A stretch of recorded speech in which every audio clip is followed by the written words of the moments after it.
to get yours. Download the Prize Picks app today or visit prizepicks.com. And if you deposit this week with promo code CHAMP, you'll get a $100 instant deposit bonus match dollar for dollar. That's Prize Picks, the most fun, fast, and easy way to play daily fantasy sports. Remember to use the code CHAMP and we'll double your deposit up to $100. Don't wait any longer to cash in big for the big game and play Prize Picks today. Eligibility and other restrictions apply. See prizepicks.com for details. The Brian Bailey Show. Our good friend Skip Holtz. There's some names that we all recognize in this league. Oh, there's some really good coaches, and Mike Payne and Hurley, and there are guys that have been NFL head coaches. There are guys that have been head coaches in college. I think they've got a really good mix of coaches right now, but I think it's going to be very competitive. It was real formal when we were out in L.A., but let me tell you, as we've all started putting our staffs together and competing against each other for the same coaches, it's going to be competitive too now. Tune in Mondays at noon for The Brian Bailey Show, powered by Greenville Utilities, right here on Pirate Radio. Before anyone walks into your business, the outside is what they see. Make sure your first impression is a good impression with the right curb appeal. Hi, this is Daniel Andrews from Dan Andrews Lawn Service. We specialize in making your business look great. Let us handle all your professional landscaping needs. We do it all so you don't ever have to worry. Residential services are also available. Call us today at 717-8006 and we'll come out and give you a free quote. Taking care of your landscaping needs is all we do, and we've been doing it for over 20 years. You can trust our reliable team at Dan Andrews Lawn Service, covering all of Eastern North Carolina. In studio with Jeff Stein from Brown & Wood. What's new, Jeff? Everybody's thinking we're having some inventory issues in the car business, which some of it's true. But the good news is, we're getting vehicles from the factory every single week. So what the customer can do is come in, get an appraisal on their trade-in if they have one. They can pick a vehicle that's incoming and actually kind of build it how they want. And then when it gets here in the next 6 to 8 weeks, they're actually taking delivery of a new vehicle. Brown & Wood, your #1 dealership in Greenville and the home of the lifetime powertrain warranty. Do you suffer from allergies, asthma, or any other sinus problems? Perhaps professional cleaning of your air ducts could help. Family owned and operated in Winterville for over 22 years, Carolina Quality Air was the first certified duct cleaning company in Eastern North Carolina. From residential to commercial, they can handle any size job, big or small, including our studios here at Pirate Radio. Carolina Quality Air uses a sanitizer that kills mold in your ductwork and over 100 viruses, including the coronavirus. Visit them online at carolinaqualityair.com. It's a new year and we have some exciting news at Angel Oak Home Loans. This is Talbot Green and I would like to introduce you to the newest member of our team, Braxton Green. I've known Braxton his entire life because he's my nephew. He is also a recent ECU graduate and has lived in Eastern North Carolina his entire life. This is Braxton Green and I'm looking forward to working with you with your next home loan or refinance. Give us a call at Angel Oak Home Loans today at 751-2060. NMLS 1719250 and 685842. Equal housing lender. University PC Care has been the Pirate Nation's go-to IT expert since 2006. Your office deserves a proactive tech support approach instead of always reacting to issues after the damage is done. You need BizCare. BizCare tech support and cybersecurity plans keep you ahead of potential issues and much safer from cyber threats like ransomware. What's at your office? Call William today to schedule your free BizCare consultation or learn more at universitypccare.com. The icy treat that can't be beat is Sparky Snowballs. From big kids to little kids, Sparky Snowballs has been making smiles happen for over 20 years. If you're not in the mood to chill out with a snowball, Sparky's funnel cakes and fried Oreos are a perfect Sparky-licious treat every time. Are you having an event, party, or fundraiser? Call Sparky's to come on site. Remember to follow Sparky's on Facebook or visit SparkySnowballs.com to see where they'll be next. If you missed Pirate Radio Live, you missed. David Glenn, what's your take on all this NIL stuff and the transfer portal and where we are with college athletics right now? Well, it's changing dramatically, and it's not like what we grew up with, and certainly nothing like what our parents grew up with, and it's not going to reverse field. So we need to get used to the transfer portal, even if we don't like it. We need to get used to NIL, even if it bothers some people. Pirate Radio Live, weekdays from 3 to 6, right here on Pirate Radio, the voice of the Pirate Nation. This is Pirate Radio, WGHB Farmville, 1250 and 92.7 FM Greenville, WDLX Washington, 930 and 104.1 FM Washington. Can you be quiet, please? Thank you. The following is an exclusive presentation of Pirate Radio, the voice of the pirate nation. Welcome to Pirate Radio Live. There's local politics, bud. I don't care about the weather. I can't control the weather. Don't want to talk about the weather. Do we not agree? Sustained effort and violence. It could be a total goat rodeo. Cool, neat story. Was that supposed to be funny? This is why nobody else can get on the sug boat. You know what? We couldn't get on the sug boat It's a test. What's the point of kissing his ass if we can't get on the sug boat? It's a test. Y'all are haters and non-believers. Now live from the Pirate Radio studios in the heart of the Pirate Nation, here is your host, Clip Brock. All right, let's see if I remember how to do this. Welcome into Pirate Radio Live here on a Thursday. Clip Brock back with you in the driver's seat. Welcome in. Thanks for tuning in on Pirate Radio 92.7 FM in Greenville, 104.1 in Washington. We're on 1250, 930. We are online, pr927fm.com, and you can watch the show and give us your thoughts, questions, concerns, comments on Facebook Live and on YouTube, as we are live there, and you can view and be a part of the program on today's show. All right, coming up on the program, we have former East Carolina assistant basketball coach and also former interim head coach Michael Perry, currently the color analyst with Jeff Charles on the Pirates, IMG, Learfield, soon to be Playfly, whatever, Sports Network.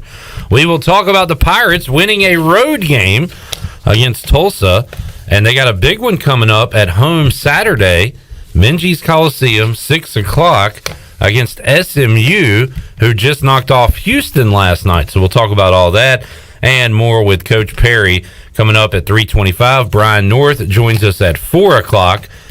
You know, while I was gone, some great shows on Pirate Radio Live, some great guests.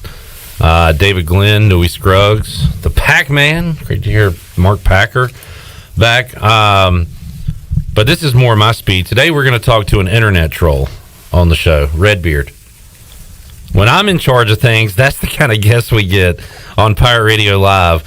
Notorious internet troll Redbeard, who is a Bengals fan, talk about how he's feeling just a couple of days ahead of Super Bowl 56. It'll be Bengals and Rams coming up this Sunday right here on Pirate Radio. He'll join us in hour number 2. Hour 3, Troy D will be alongside, and touchdown, Tony Collins, ECU Hall of Famer, will join us as well. So that is what is on tap for today. Shirley Rhodes, CJ Schaefer, great to see you folks in Studio B. Good to see you again, Clip. Welcome back. Good to be here. Shirley, you had a good week? It was phenomenal. Yeah. Everything, unbelievable. Everything Couldn't have been okay? better. Everything good? All right. Good to hear. Chandler Honeycutt here as well. Hello, Chandler. Hey, Clipper. Good to have you back, buddy. Don't touch me. Good to be back. Good to see you, Chandler. Good to see you too, buddy. Missed you last night, but good to see you today. John Moody in the chat says, Clipper! Will you accept this invite to get on the Vance van? What are we doing now? All right, apparently a lot happened while I was gone, especially when it comes to ECU basketball players' modes of transportation, namely the sug boat. So what all did I miss? I mean, Vance Jackson with a good night the other night, 6 threes from him, and apparently including the game winner, the dagger. The dagger that he was trying to get fouled on, by the way. So the Vance fan has been invented, apparently by John Moody, and he wants you to be on it. I don't know how you can be on the sug boat and the Vance fan at the same time. I'm taken. Now, here's a guy. All right, Chris Collinsworth. Mentioning myself. That is not on the sug boat. I am available. Well, are you not on the felt belt? That hasn't been created yet. It's in the works. All right. I'm talking about that being for next year. It's on the assembly line. So to ride out the rest of the year, I do want to be a part of something, and I've always been a Vance Jackson fan, so I think I fit the mold for the Vance fan. John, I'm going to have to decline your offer to get on the Vance van, and in conjunction with that, you are no longer a part of the sug boat since you have created the Vance van. Oh, Oh, that means you have an open spot. Sorry, John. Your daughter is still a member of the Sugboat. Honorary. You are not. And look, you can drive the Vance van. That can be your thing. But you can't be on water and land at the same time. This is not a ferry. This is not the Danny Ferry, Shirley, which you used to be on in the late 80s. This is true.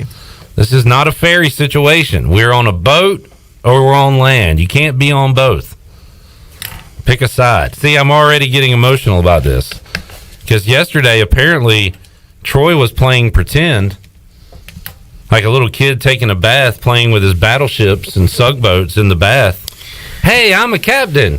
Well, it definitely took on a hell of a lot of water. Hey, I compared it to this. I said it's like, and a lot of people might have not seen this movie, but Santa Claus 2, when Tim Allen has to go somewhere, he has to go back to like the regular world, and they make a toy version of Santa Claus to like run the North Pole, and just runs it into the ground. That's how I saw this. Yeah. Like you're gone. He kind of just makes his way onto the Sugboat and claims himself as this honorary captain, interim captain, whatever you want to call it. Yeah, that's not how it works. Like when Troy and Jonathan go out of town, I don't say I'm owner of Pirate Radio now. I just do the fill-in duties. Well, now what Troy said was there was nobody to overwrite him. That was his explanation. Anybody can say, hey, this is the great thing about America. Anybody can say anything. We will not cancel Troy. We will not send him to jail. Cancel Troy for saying this. But just because you say something doesn't mean it's fact. Doesn't mean it has merit. And that was the case over these last couple of days. John is now giving you the Vance van to retain his spot on the Sugboat. Okay. He really wants to be on the Sugboat then. Chandler is riding around in an unmarked white van with the windows tinted. Why is there a lock on the back door? Why is there a master lock? I'll plead the fifth. I can't talk about it. Okay. I ain't saying nothing. Chandler's Vance van. Check it out around town. And stay tuned for the felt belt coming up next year. The felt belt. All right. So, Suggs is back, and the Pirates are winning. What a shocker. Who would have thunk it? Me. Well, me too. You're on the boat. Glue guy. What happened to you yesterday? Were you here? Mm-hmm. How'd you let all this happen? He put me back there. He made me answer the phone. He yeah. knew what would happen if I was up here. All right, that's fine. I need to have one-on-one conversations with all the Sugboat members to find out how this atrocity took place. It was a heinous act. I think the future guest on this show today, Redbeard, who is the security don't worry. I'm going to ask him what happened. The muscle of the Sugboat did not do a good job of keeping Troy off.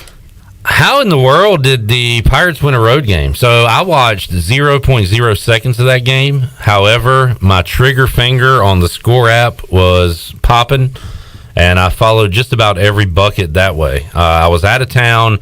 Unfortunately, I was not on vacation or doing anything fun. I was attending a funeral, so it was not a very pleasant trip, and it was not a very pleasant time Tuesday night while the Pirates were playing, but I did have my phone handy and kept up with the entire game. How did they do it, guys? Well, you had Vance Jackson, who got hot again. We know that he's able to do this. He had 6 threes in the game. You had Tremont Robertson White knocking down 3 himself. A couple of those coming down in the stretch of things. So a couple of clutch threes from Robertson White. But then you also had your guy Suggs, who was doing a little bit of everything. Yep. I know he had 3 rebounds. I think 6 assists. Yep. 6 assists, and then I know he had 5 steals. So how many charges? How many charges did he take? The one that mattered. The one that mattered, exactly right. But, Igo mentioned this earlier in the week when Troy was guest hosting, that, he doesn't dominate in just one category. He's just able to kind of sprinkle everywhere. Igo. So, Igo, a big Suggs guy. Yeah, I saw Igo on Hoist the Colors say, I've always said Brandon Suggs was a glue guy. Get the hell out of here. And the blasphemy, the front running, the bandwagoners really irritate me. Everybody better start realizing, because it's time to. You can't deny it anymore. we lost every game that he wasn't here, and he comes back. And I'm not just saying this clip because you let me on the boat. When Brandon Suggs is on the court, the creativity on offense is off the charts, and it's because of him. The ball movement is so good. What a wild statement that is.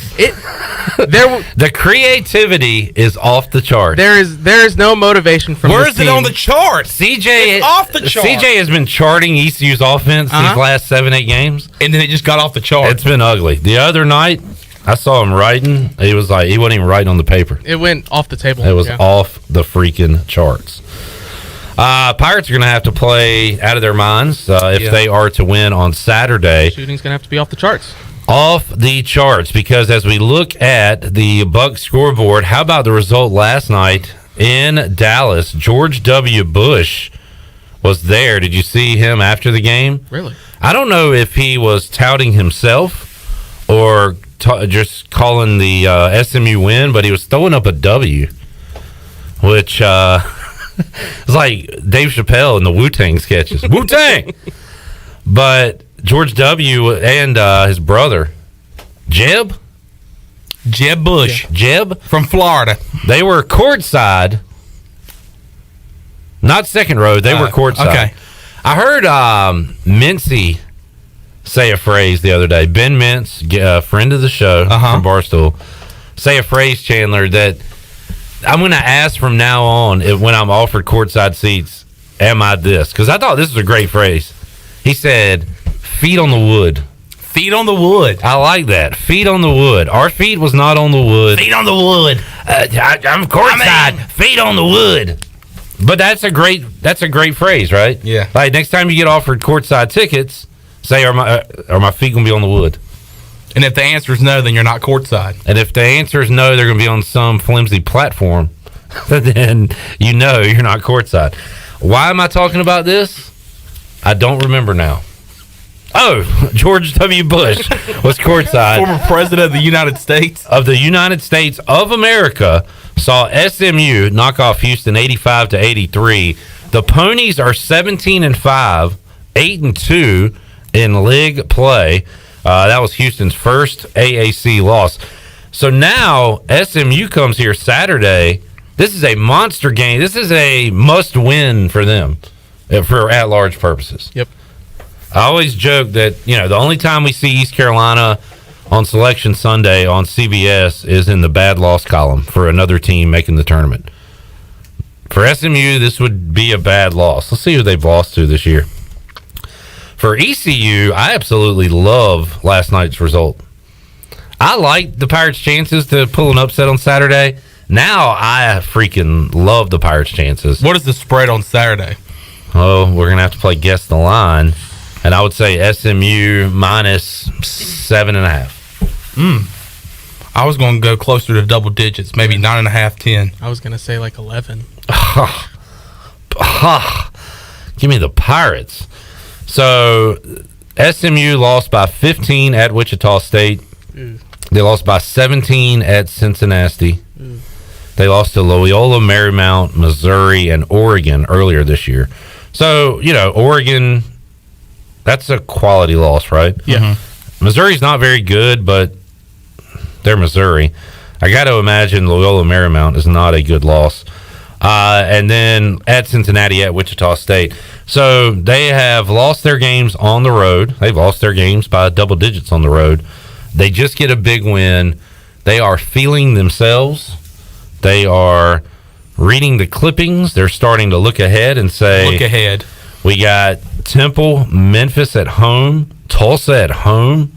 We got some winnable games coming up. We need to go on a run here and pad our resume for the NCAA tournament. If you're East Carolina, you're playing with your momentum. Hey, you're feeling good after a win. I don't know, man. I just like from that aspect of it. Now, you got to go play the game. They've got good players. They could come in here, shoot lights out, maybe. But from the letdown aspect of it, I really like the Pirates on Saturday. Before last year's upset win at home against Houston, I think the biggest win at home before that was against SMU. Yeah. So can it happen again on Saturday? We shall see. Can lightning strike twice? We shall see. Is that it? That's it. All right. Do we not agree? Do we not agree? 6 o'clock Saturday, Minges Coliseum. All right, coming up tonight in hoops, I was able to watch some basketball over the last 3 days. I saw Duke lose to Virginia. Did y'all see that the other night? Yep. Duke back in action tonight. Quick turnaround. So they went North Carolina. They blew out the Tar Heels Saturday. Big time. Monday, Jaden Gardner and the Cavaliers took down Duke in Cameron on a late three-pointer, clutch shot. They are right back at it tonight on the road at Clemson. Clemson, Little John, coming off a last-second loss to North Carolina. So both of those teams, it's bounce-back night tonight in Little John. Let's see. Purdue is at Michigan. I saw Purdue wax Illinois the other night. That Ivy guy might be my favorite player in the country. What's his name? Jaden. That Ivy guy for Purdue is a player. Jaden Ivey had 23 the other night. The Boilers are in action tonight. So, yeah. Arkansas and Auburn. Saw that. What about the theatrics at the end of that game? So, dude dunks it. Lights go out. Fireworks are happening. It's literally and a court storm. It's like a movie. Yeah. It was like the end of like High School Musical, maybe. Yeah. If they came out with a fourth one. I tell you what, lights out guy. Queued it up pretty good. Give that guy some credit. Yeah. Or girl. Or it could be a dog. Or whatever. They could have a lights dog. It's 2022. You don't know what's going on. That would be impressive. And if that's the thing, I want it happening in Minji's stat. You've seen the dog Bat Boy. Or girl. Squirrel. Or squirrel. Bad squirrel. Could you imagine a squirrel with a big bat, big baseball bat? Yeah, this is what the show is. Sorry. Maybe I should leave again. Good job, lights person in Arkansas. Let's get to the NBA trade deadline. Hornets making a move. Hornets! I wish I could play the cut. Montrezl Harrell called Luka Doncic something. A BAWB. He called him a bulb. BAWB. If you know, you know. If you don't, look it up. Yeah. Well, today we are all bulbs. I am the biggest bulb you know. I'm a bulb. Because Montrezl Harrell, not Montrezl, Montrezl Harrell, went to Louisville. Before that, Tarboro, stand up. I rode through Tarboro yesterday, and I said, you know what? I have a feeling. Something's going to happen here. Todd Gurley. Is going to join the Commanders. Oh. Something's buzzing. There's a buzz. There was a Hornet flying by my car. This guy rolled down his window, called me a bulb, a BAWB. And I said, you know what? Montrezl Harrell is going to be a Hornet. And he is. Vernon Carey, is he any good? He went to Duke, right? Yeah, he went to Duke. He was a second-round pick for us. I don't think he plays, right? No. I mean, he stayed a lot in the developmental league. These NBA trades are weird because a lot of them are just for cash. Like, you'll see, like, I still see guys that don't play anymore. Like, the rights to Mike Miller have been traded for so-and-so. Like, these NBA trades are weird to me. But this one is to get, some more production. I guess inside Harrell can hit mid-range. Yeah. They trade Ish Smith.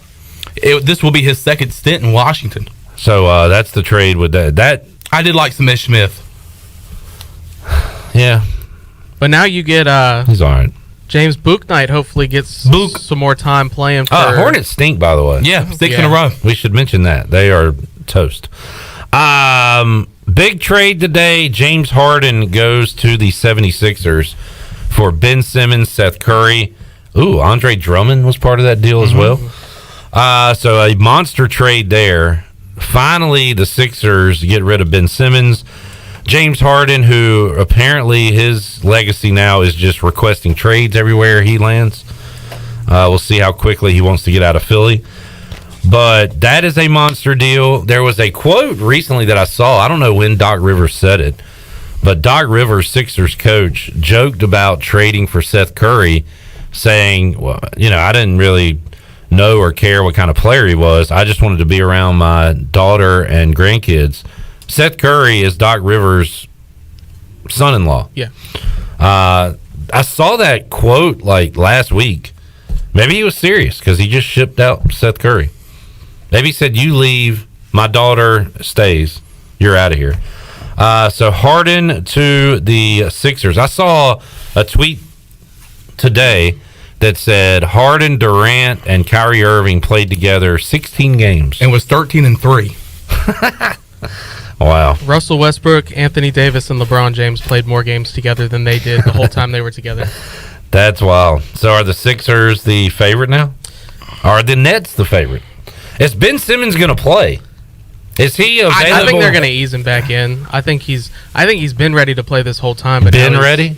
Yeah, he's been ready. That's good. But they got to get him back into game shape. James Harden needs to get into game shape too. He's been kind of phoning it in the past couple months. I know somebody that's really excited about this trade. It's the guy that we talked to yesterday. It's the guy that we talk to every week here on this show. Yeah. The big man on campus, He Jeff was very Nadeau, excited. is very, very excited about this And move. he should be very excited. The 76ers got to keep Matisse Thybulle and Tyrese Maxey, two guys that are pretty important in their rotation. And I know Seth Curry is a great shooter, but you kind of have James Harden now to alleviate what that issue would have been. And that pick and roll with Embiid and Harden's going to be really good. Who's the SMU guard that they got that I like? Ngungu. No. It's not. It's not Ngungu. It's Shake Milton. That guy. Close enough. Yeah, you were on the right track. Shake Milton. The guy I'm thinking of, I think, plays for the Celtics or plays for somebody. Ngungu. Yeah, he's all right. Shake Milton with SMU. Yeah, he did. Oh, he certainly did. Shake, rattle, and roll. Chandler, I saw the Hornets were in talks to get your guy. Hornets. From the Spurs, the big man. Oh, Jake Portal. Yeah. Portal. I guess it didn't go through the portal, but they were in talks to land that guy. That was when back when I asked you who you got in your fantasy draft, and you led off with him instead of Anthony Davis, and which I ended up still getting Anthony Davis. Okay. Anyway, go ahead. Joining Vernon Carey and Ish Smith in Washington is Kristaps Porzingis. He will be heading to Washington and being a Wizard. Mm-hmm. There's that. Wizards are trying to do whatever they can right now to get like a 7 or 8 seed in the playoffs just to say they made it. I don't know what good it's going to do. They traded Dinwiddie. Is he a... Yes, he's a good player. So I don't really know what's going on. I guess they're just going to give the keys to Bradley Beal and say, okay, go at it. Bucks get Serge Ibaka, who is still playing. That one I liked a lot. Raptors get Goran Dragic. That one... or send him to the Spurs. I'm sorry. That one sucked. They traded away a first rounder to get that to happen too. What else? Saw CJ McCollum earlier this week. Went to the Pelicans. The Celtics just traded away Dennis Schroeder to the Rockets for Daniel Tice. Dennis Schroeder. What? Wait, what? The Celtics traded they got Daniel Tice from the Rockets, and Dennis Schroeder went to the Rockets. Did that guy play for the Celtics? He did. Yeah. Oh, okay. We let him walk in free agency just to trade back for him. All right, I was like, are you getting that right? Because I'm pretty sure that guy plays for the Celtics. No, you're right. It makes absolutely no sense. That's why it happened. All right, there you go. So there you go. NBA trade deadline. The deadline is passed, but sometimes these moves can happen after no moves for the Lakers or the Knicks. Wow. Yeah.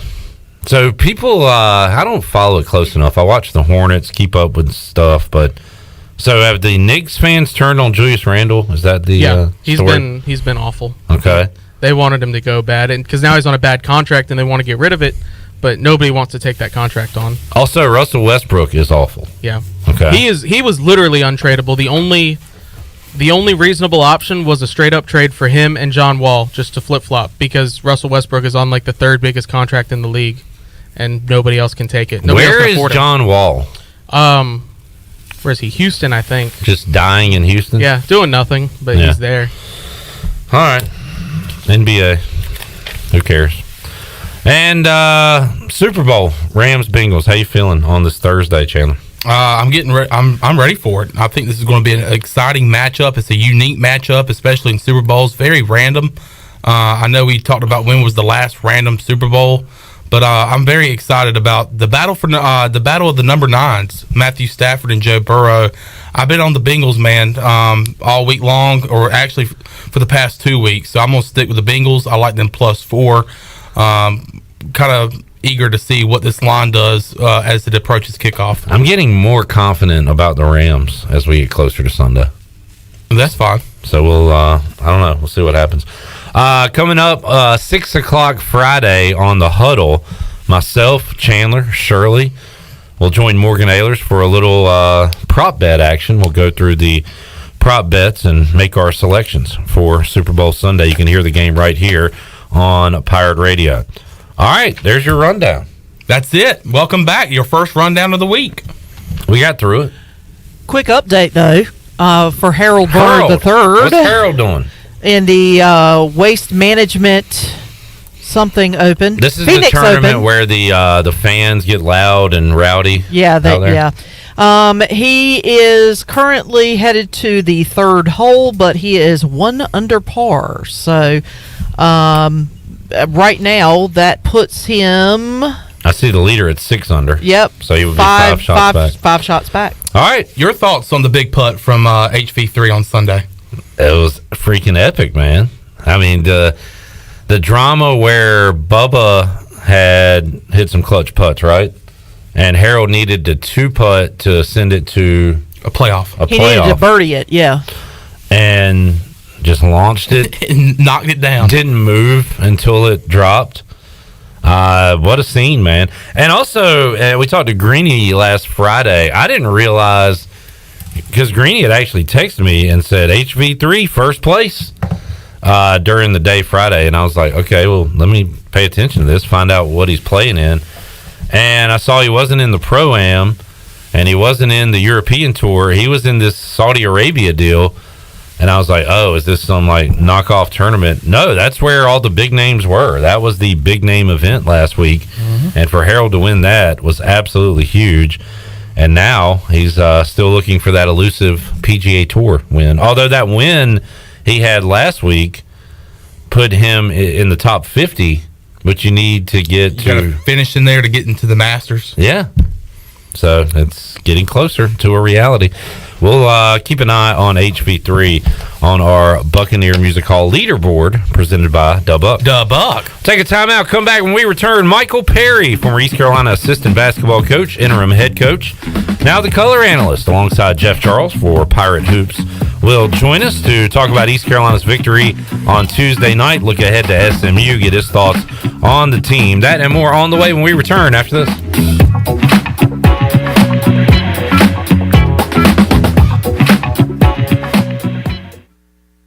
Your beacon of music in the land of pirates in ENC. Open 7 days a week. Plus, the Buck has live music every night, along with football. The Buck has a brand new 15-foot 4K screen, the only one in Greenville, and over 18 big screens with all your college and pro action. Sunday Fun Day will also be stocked with the biggest Bloody Mary and Mimosa bar, along with the NFL Sunday Ticket and food trucks out back. Check out the Buccaneer Music Hall. Open every day, noon until 2 a.m., with live music every night, and now football and food trucks during the day.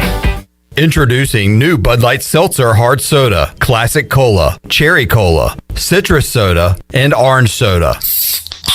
You hear that? It's seltzer with a pop of soda, all with zero sugar. Bud Light Seltzer Hard Soda, the loudest flavors ever. Pick up some new Bud Light Seltzer Hard Soda at your favorite retailer today. Bud Light, proudly distributed by Carolina Eagle Distributing since 1989, and the official beer of the ECU Pirates.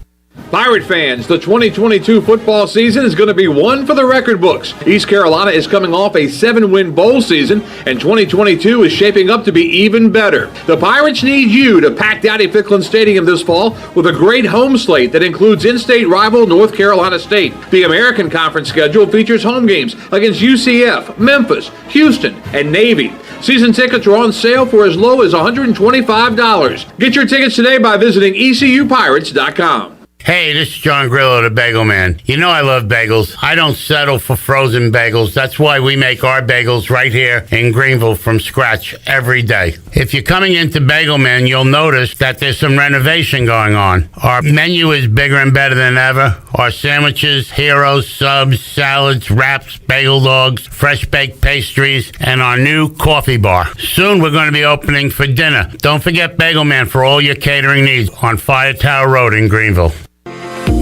Hey Pirate Nation, this is proud ECU graduate and former baseball player Brandon Manning inviting you to join my team at Farm Bureau Insurance.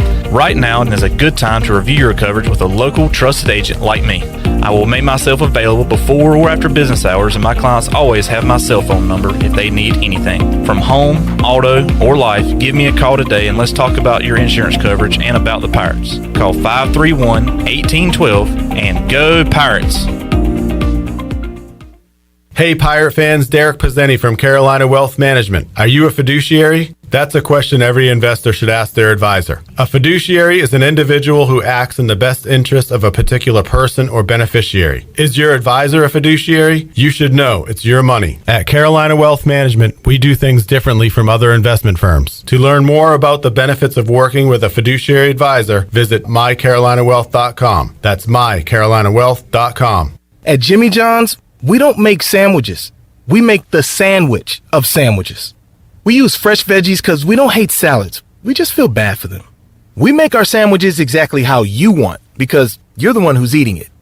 And we bake bread all day, every day because stale bread isn't bread. It's croutons. Sandwich history is written by the victors.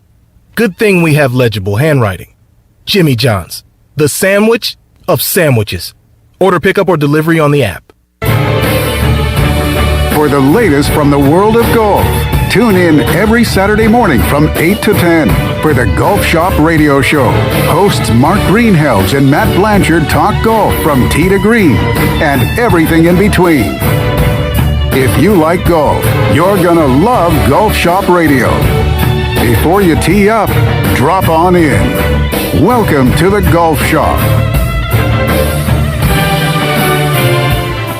This is Big John Williams, strength and conditioning coach for East Carolina football, and you're listening to Pirate Radio, the voice of the Pirate Nation.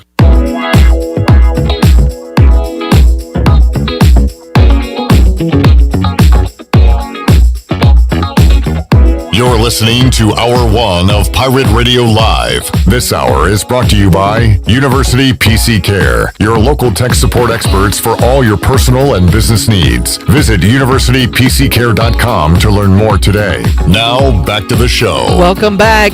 Grab your amigos and head to Chico's for the best Mexican food and fun in Greenville. Come and enjoy favorites like shrimp tacos, steak and chicken fajitas, burritos, enchiladas, ACP, and more.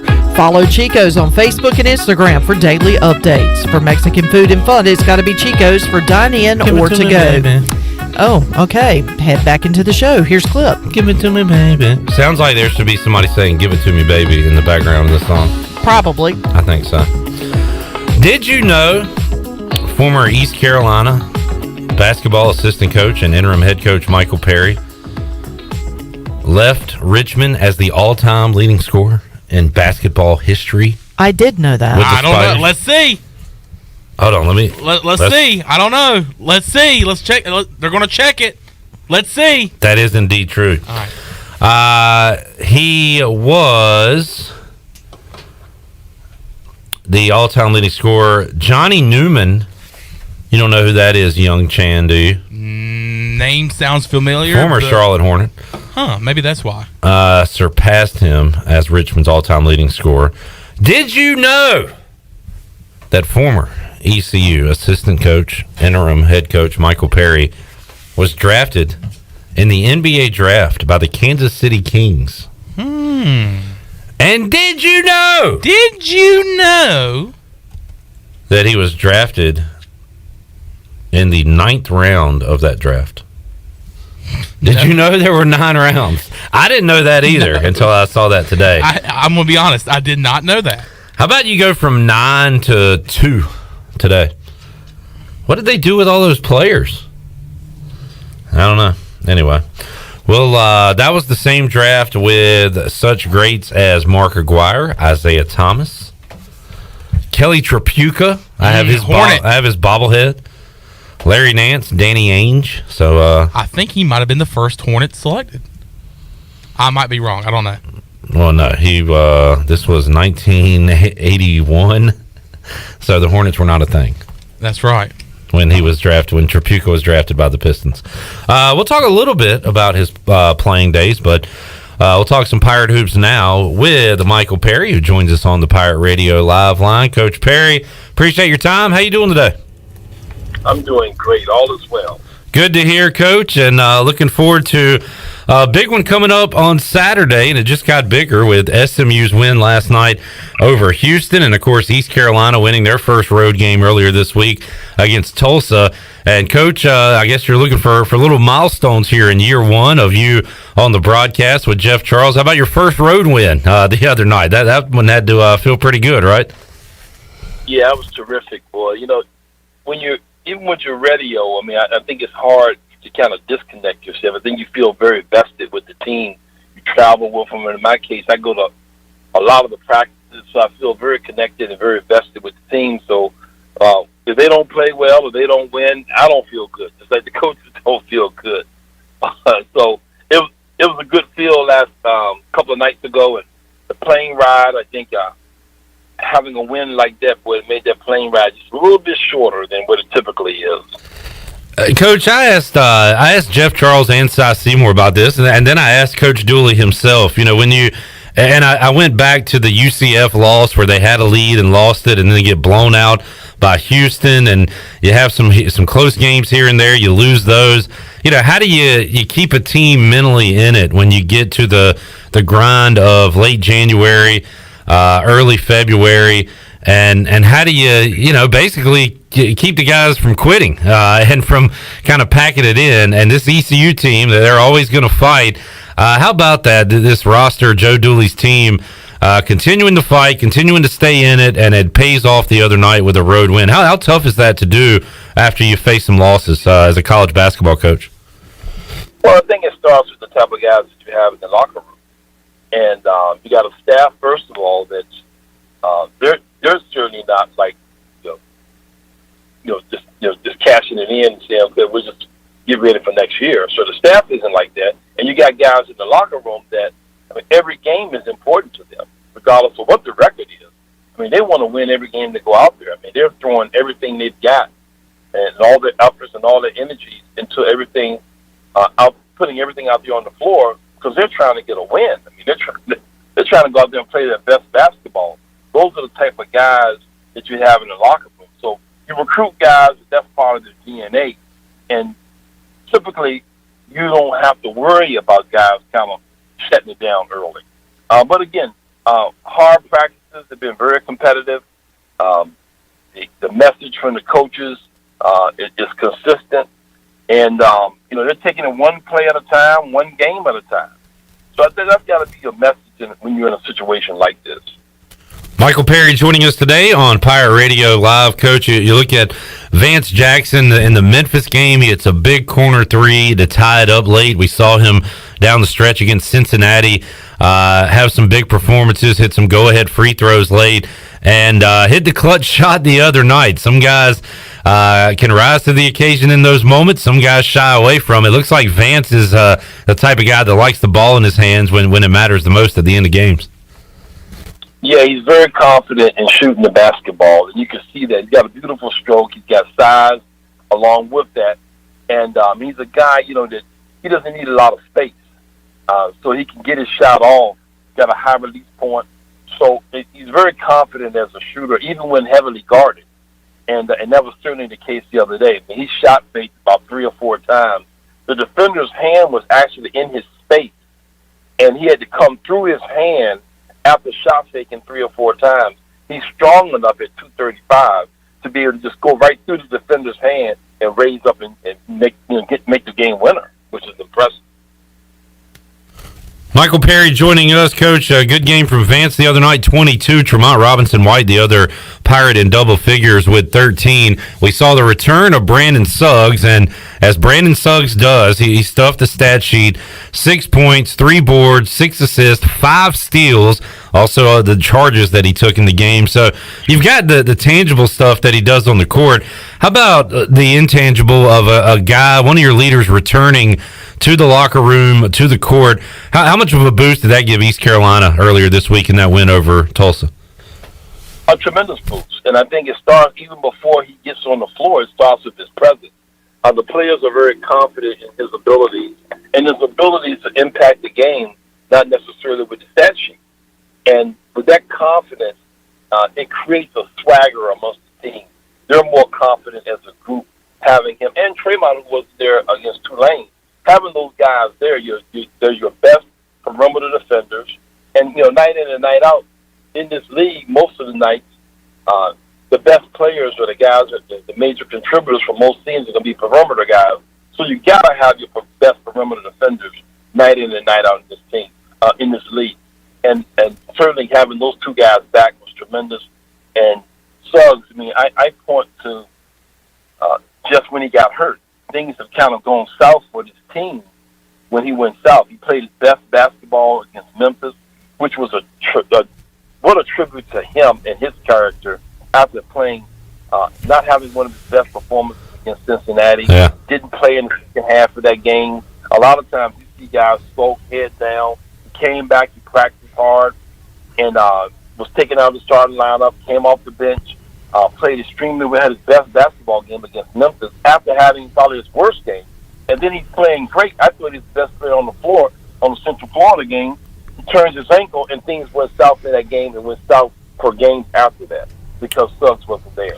Not because he's the leading scorer, because he impacts the game in so many ways that aren't reflected in the stat sheet. Yeah, and that's a good point, too, about bouncing back from that Cincinnati performance with the game winner and the game he had against Memphis. That's a great lesson for Felton, for Brandon Johnson, Alexis Reyes, these young guys playing, right, Coach? That, hey, you're going to have your ups and downs. You're going to have some downs early on, but that doesn't mean you can't bounce back. That's leading by example when you come back and play like that for the younger guys. And you know what? And they're getting the message. One thing I was talking to Coach about just a couple of weeks ago was I've been impressed with the attitude of the young kids in the program who have not been playing a lot. Those guys played a lot because you just had a lot of guys out at Tulane. But prior to that, those guys haven't been playing a lot. Every once in a while, because of the not having enough personnel because of injuries and so forth, one of those guys can be asked to go in and play more minutes than he's typically playing. But what's interesting is that both kids, even though they're not playing a lot of minutes, and they come to practice every day with a big smile on their face, they're working hard, they're giving you maximum effort. On the bench, they're enthused, very engaged. After games, when they don't play, they got a good attitude. All the things that you want to see that show you what good teammates they are. But those are the things that you want to see from young kids, because it doesn't work. It doesn't work like that a lot. Let me tell you that. A lot of times, kids' heads are down. Heck, sometimes during the Christmas break, they're looking to get out of there. They're looking to move to another school. They're so disgruntled, and they got a sour look on their face, and it's just bad for your team. None of that with this young. I've been really impressed with the young kids, the young freshman group with the Pirates right now. Michael Perry joining us, Coach. East Carolina coming off a win. SMU coming off a big win last night. Came back to defeat Houston. That's the Cougars' first loss in conference play. So I watch basketball forever. When I see something like that, I like ECU's chances even more at a potential letdown for SMU coming up on Saturday. They're riding high right now. They're reading headlines. They're doing all that. How about you as a former coach and now an analyst? Do you think about that at all, or you just focused on ECU? I mean, is there anything to a potential letdown for SMU coming up on Saturday? In this business, you never can gauge it, man. There's nights which I've looked at a team and thought, man, those guys, because they're ready to play in their legs. Right. And then vice versa, I've seen kids look like they didn't have much enthusiasm at all and go out and play one of the best games of the year. So it's hard to gauge it looking at them, but I will tell you this. That staff, and I know a lot of guys on that staff, they're aware that could potentially happen. Yeah. Believe me, they're pushing all the buttons they possibly can to get this team focused. Because right now, they're in the final stretch of the season, and they're playing for a lot more than just. I mean, they're playing for an opportunity to be able to win this league. They've got 2 conference losses. Houston has 1. They're going to play them again, and they're also trying to put themselves in a position to get an at-large bid for the NCAA tournament. So they can't afford any type of a loss outside of a quad 1 win or loss. They've got to make sure that they're coming. I don't know what ECU would factor in terms of their quad 2 loss or quad 3 if they were to lose, but they can't afford a loss to East Carolina right now. They're trying to build their resumes. They're trying to build to get an at-large bid or put themselves in a position for at-large bid for the NCAA tournament. They can't afford it. Yeah, it was looking like maybe a 1-bid league, but SMU has something to say about that, and that is a huge game coming up for them and their tournament chances coming up on Saturday. We'll circle back to ECU in a moment, Coach, but how much are you following what's going on across the college basketball landscape this year with the ACC being down? How about the SEC, the Big 12? Great games in those conferences every single night. How much are you kind of watching what's going on across the country this year in college basketball? Yeah, I do. I'm watching a lot of college basketball, watching a lot of different games, and obviously, just from a coach or a fan perspective, I like to see what guys do, how they handle certain game situations.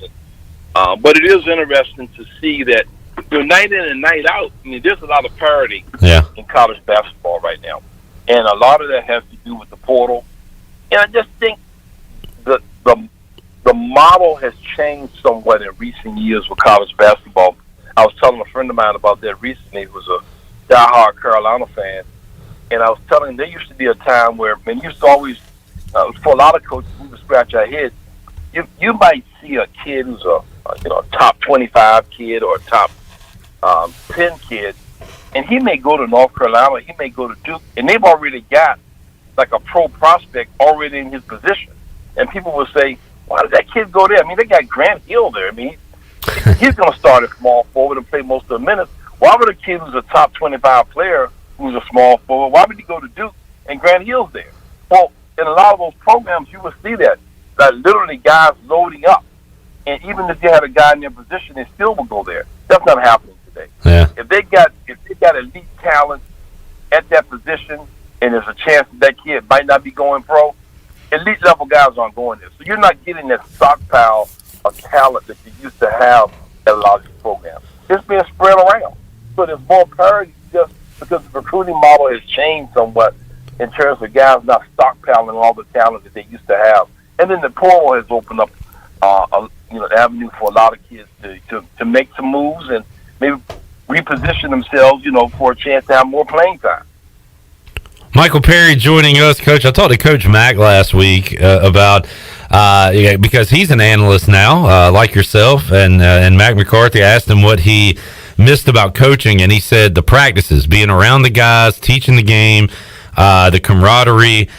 He said he does not miss the recruiting. He definitely is glad he's not involved with the transfer portal and that part of coaching these days that goes on. How about you, Coach? What, if anything, do you miss about being on the sidelines, being in the locker room, and all that? Certainly the camaraderie with the players. And, I'm getting a lot of that now. Radio's a little different than television. I was talking for another coaching buddy of mine who was doing television the other night. He was doing the Tulsa ECU game.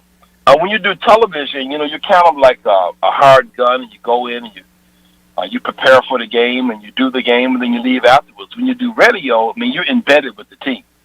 So you get that camaraderie with them. Yeah. But being able to have that on an ongoing basis, that's one thing that you do miss. Again, example, my telephone, there used to be a time as a coach, my phone rings at night, but I'm kind of nervous. That's not the case anymore. Yeah. Yeah. Because you just never know when something's going to happen. You're always on guard about something happening with your players. And, you just don't have those type of emotions anymore. So I do miss that. I do miss that. Now, the other day I was at breakfast, and one of the coaches was talking to one of the kids, and he was going over his syllabus and what he had upcoming in terms of academics. And that's probably one of the parts of the business that I didn't enjoy a lot of, but I did miss that part of it.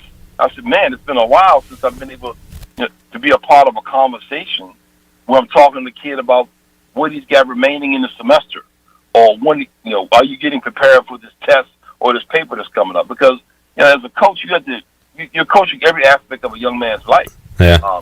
Academic, basketball, even socially and culturally. Michael Perry joining us today, and Coach, we're enjoying hearing you on the broadcast with the voice Jeff Charles. And we don't talk enough about your playing days. Now, Jeff Charles has educated me on Michael Perry, the player. You left Richmond as their all-time leading scorer and drafted in the 9th round of the NBA draft. How about Coach Perry, though, as much as basketball has changed today, what kind of player would you be in 2022? What kind of numbers would you put up today? I think the way I played, and because I was a really good athlete, one of these guys was almost kind of positionless. Mm-hmm. And I think there's a place for that today. I mean, a lot of teams have a guy like that. And a guy that can play bigger than what he is. In fact, SMU's got a guy, well, not to say we were the exact same players, but I when I saw him, I said, wow, it's pretty impressive. The guy who starts at the center spot for them. Because really they play five, basically five guards. But there's a guy who kind of starts at the center for them who's 6'5", and he's like 215, 220. And but he's like the inside-outside guy. And he's starting at the center spot for SMU, who actually is one of the better teams in the country. Yeah. So it's hard to kind of pigeonhole a guy in terms of his position or what he is. He's just a player. And I think if you've got a pretty decent skill set and you're very athletic, I think there's certainly a place for you today. And as a player, I was like that. So I think there will be a place for me today in this game. Coach, you mentioned SMU. We'll wrap it up here with the guard-heavy lineup. Does that mean Joe Dooley goes small on Saturday? Does he try to go big and get some points on the inside? How do you think East Carolina combats what SMU does and tries to pull the upset on Saturday? Great question, and that's probably what Coach is trying to decide. I think they were off yesterday, and they'll practice today and tomorrow, but I'm sure in the staff meeting yesterday, that was one of the things they were talking about. And then they'll make more serious decisions in terms of the direction they want to go in terms of playing style today because they watched the game last night. But that's the jackpot question. That's each team that they play against has to make that decision. Do you want to play big or you want to go small? Houston decided to stay big last night, and their bigs were very productive. Josh Carlton was 7 of 9 from the field. I mean, those guys, you can score against them if you can get the ball inside. I mean, they play a lot of zones. They're going to play some man. They mix their defenses up.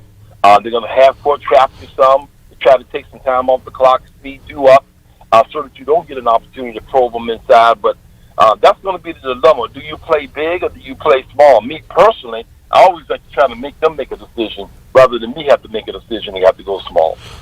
Michael Perry joining us today on Pirate Radio Live. Coach, really appreciate the conversation. Enjoy talking hoops with you. We'll do it again down the road. But you and Jeff Charles have a great call on Saturday, and we'll see you at Minji's.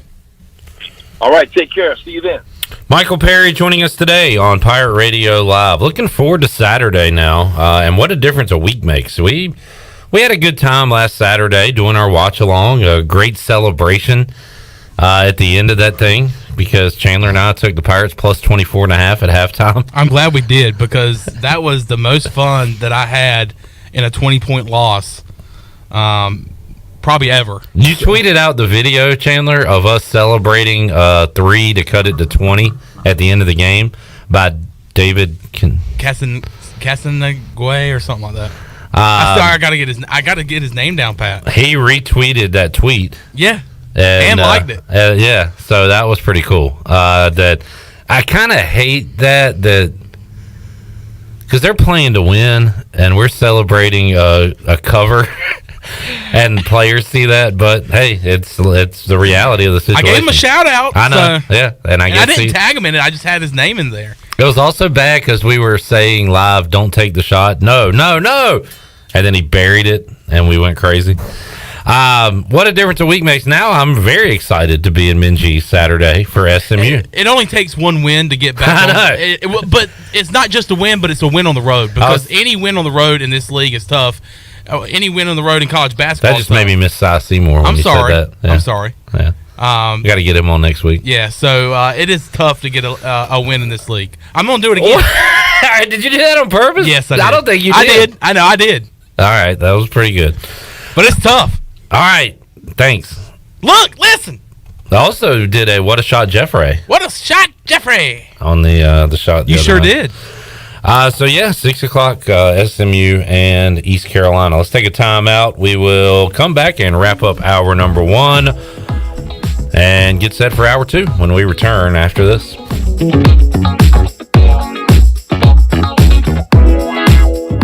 Woo! Papa John's just took their fresh, never frozen dough and hand stretched it New York style. So you can fold it or not. Ain't gonna lie though, I fold it. Get a New York style pizza from Papa John's.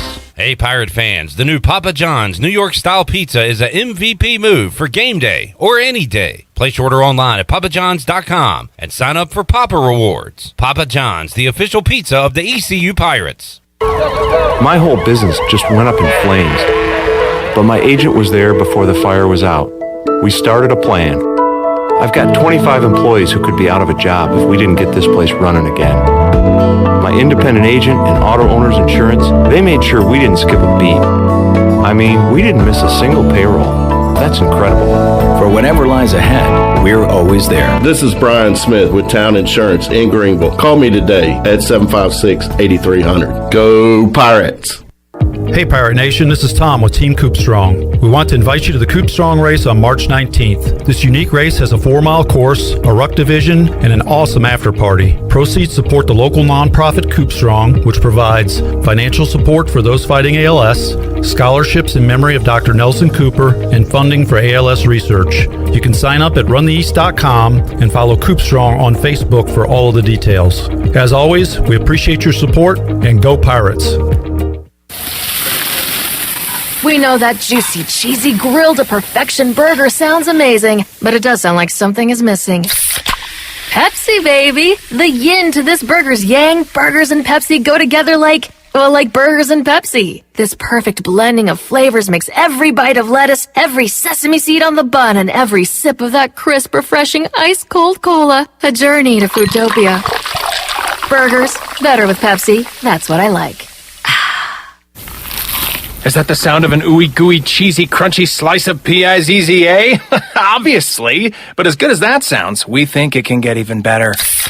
Oh yeah, that's the sound of a freshly opened fizz-filled Pepsi. The only thing that can take this flavor medley of crunchy dough, mouth-watering cheese, and savory sauce to the next level. How about another bite? Pepsi and pizza sound like a match made in heaven and taste even better. Pizza, better with Pepsi. That's what I like. It's bow time. We think a chicken sandwich this good should speak for itself.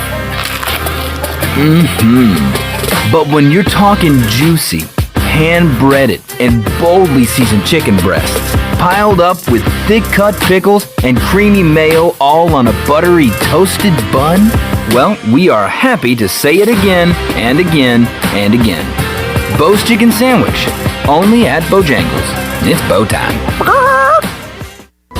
Have you ever seen those exotic aquariums like the guys do in Las Vegas on television? You ever thought about having one of these aquariums in your business? It's more affordable than you think. This is Hal Pruitt with rentafishtank.com. We can make having an aquarium in your business turnkey with no work, cleaning, or hassles for you. Rentafishtank.com creates a relaxing atmosphere and keeps children occupied. Rentafishtank.com already services many dental, pediatric, and doctor offices, plus hospitals and senior living centers. Check us out at rentafishtank.com. Domino's new warm oven-baked dips and twist combos are making a lot of noise in the pizza world. Holy cow! That's good. There's cheesy marinara with dippable bread twists. So cheesy. So tomatoey. Sweet and cinnamony baked apple dip. Now that is sweet. And melty 5-cheese dip. Hold up. 5 cheeses? Try our new oven-baked dips and twist combos or any 3-topping pizza for $7.99 each when you carry out from Domino's. Carry out only. You must ask for this limited time offer. Prices, participation, and charges may vary. Excludes XL and specialty pizzas. Crust availability varies by size. This is Coach Blake Carroll, defense coordinator for East Carolina football. And you're listening to Pirate Radio, the voice of the Pirate Nation.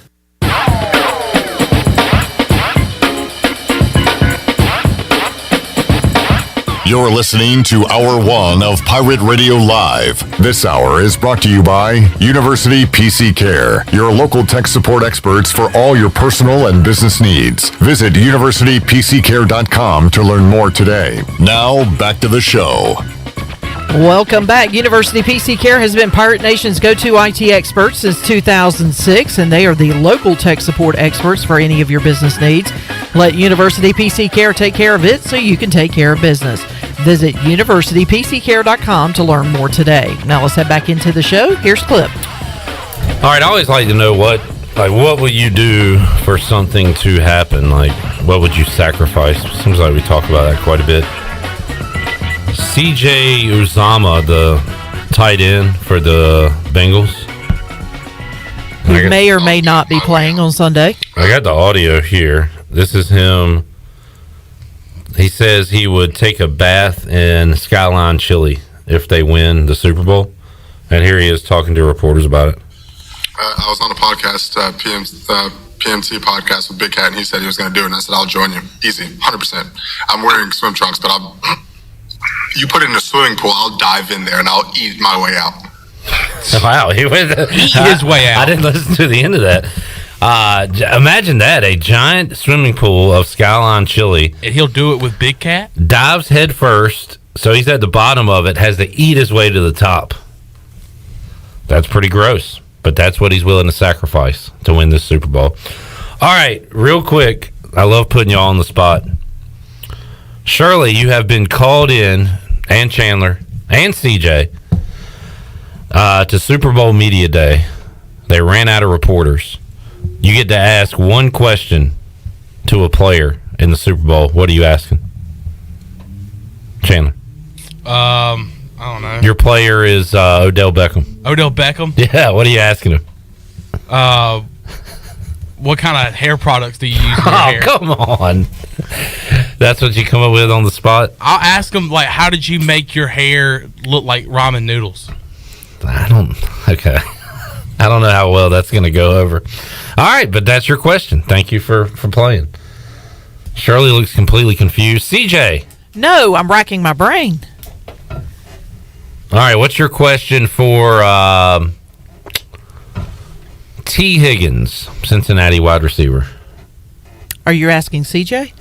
No, you. Oh, you're asking me. Yeah, what's your question for Clemson great T. Higgins? Oh, she's going to the props. This is illegal. Do you believe you will get over 5.5 receptions in the game? That is actually really smart, Shirley, and please don't tell anybody but us his answer. Sure. How much are you in this game plan? 6 catches? You thinking 7? 6 catches? How many catches are you thinking here? That's thinking smart. CJ, your question is for Joe Mixon. For Joe Mixon? Yeah. I have a good question for him. Joe, why do you keep getting injured every time I draft you in fantasy? Oh, no. That is terrible. Oh, ouch. Man, I don't care about no fantasy. What would you ask him, Chandler, about that incident? Maybe. Yeah. All right. Well, I put you guys on the spot. Would you punch me in the face for $50,000? You're giving him I think you said that wrong. Wait. He's going to punch you in the face, and then you're going to give him $50,000? No. That's the way you said it. No, I definitely did not mean that. He'll say, sure. Bladow. Now, tell him to bring me my money. I'll let you punch me in the face if you give me $50,000. Why would he do that? It's a question. All right. And you know those media day questions get weird. Yeah. I mean, for example, ramen noodle hair and fantasy. You guys ran the gamut there. And Shirley's talking gambling. This is why they don't send Pirate Radio to Media Day. I was wondering why. I was wondering why we're not doing the show from Media Row this week. What questions are you expecting us to answer? What question would you ask? I don't know. That's why I asked you guys. I don't know. Hey, Matt, I heard you played baseball with Clayton Kershaw. Was that cool? What question would you ask to Deontay Smith? Deontay. Yo, Deontay. What's it like being you? That's a great question. You've got to be kidding me, right? What's it like being you? Deontay, at what point this season did you think this team could make it here where they are today? It's not a good question. Not for media day. No. It's got to be silly. Yeah, but there's plenty of people to ask the silly stuff. You can always ask them if you're stranded on an island, what 3 things would you want? Oh, no. I saw a commander got in trouble this week or had to apologize. Jonathan Allen. You can Google up to see why. He answered the question who would you want? What 3 people would you want at dinner? And you can see what his answer was. All right, let's take a break. We'll come back when we return. Brian North joins us. We'll talk Super Bowl 56, some hoops.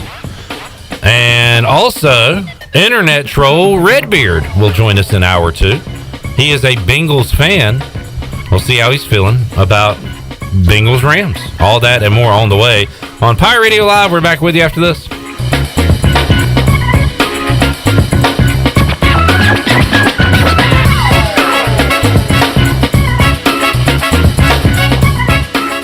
Hey Pirate Nation, this is Matt Driscoll. Please join us at A.J. Fletcher Music Hall or live stream on February 17th at 7:30 p.m. when Durward Ensemble will be on the campus of East Carolina University presenting works from our upcoming album, Prophetic Revolutions, and a world premiere by ECU alumna and Miss America 2019, Nia Franklin. If you would like to learn more or support our group, go to our website, durwardmusic.com. We look forward to seeing you Thursday, February 17th. I can't think of anyone who doesn't love a clean car, but how often do you actually go to the car wash? Does it take too long, or maybe it's just not a very nice place? Tommy's Express changes everything. Our wash is bright, inviting, clean, and fast. I love the flat conveyor belt. So easy to pull onto, much smoother ride, and safer for my car. And when you join Tommy Club, you can wash as often as you like for one low monthly price. I save money and time. We're Tommy's Express. At the corner of Greenville Boulevard and Red Banks Road, Greenville. It's a new year and we have some exciting news at Angel Oak Home Loans. This is Talbot Green and I would like to introduce you to the newest member of our team, Braxton Green. I've known Braxton his entire life because he's my nephew. He is also a recent ECU graduate and has lived in Eastern North Carolina his entire life. This is Braxton Green and I'm looking forward to working with you with your next home loan or refinance. Give us a call at Angel Oak Home Loans today at 751-2060. NMLS 1719250 and 685842. Equal housing lender. North Carolina State Parks is proud to announce that they have partnered with the Hometown Strong program. Our visitor centers are now equipped with public Wi-Fi to help kids with school. Remote learning has become a critical public health measure in maintaining social distance and continuing to educate our young people. Take advantage of Wi-Fi and a hike at Goose Creek State Park or a day trip to the beach and access remote learning at Fort Macon State Park. For more information, visit hometownstrong.nc.gov. Grow Rug 26 is coming to Greenville March 25th through the 27th. This is DJ Fossil from F3 ENC, inviting all men to sign up now for this leadership training event. The Grow Rug training events are designed to help men become high-impact men by reinforcing the F3 mission of invigoration of male community leadership. To register or to learn more, please visit f3enc.com. That's f3enc.com. Remember, you don't have to be great to get started, but you've got to get started if you want to be great. The best burgers around. Everyone loves a thick, juicy, and fresh burger. Tiebreakers in Greenville, plus the all-new Tiebreakers in Winterville, do real burgers better than anybody. So don't just go to any burger-themed restaurant chain. It's time to break the chain and eat local. Tiebreakers, real burgers at its best. Everybody loves burgers.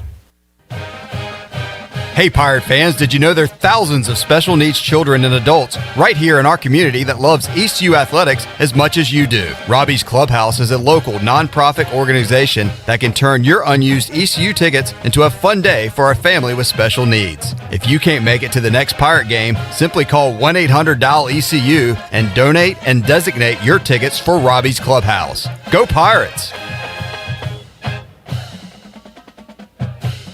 It's a new year, and we have some exciting news at Angel Oak Home Loans. This is Talbot Green, and I would like to introduce you to the newest member of our team, Braxton Green. I've known Braxton his entire life because he's my nephew. He is also a recent ECU graduate and has lived in Eastern North Carolina his entire life.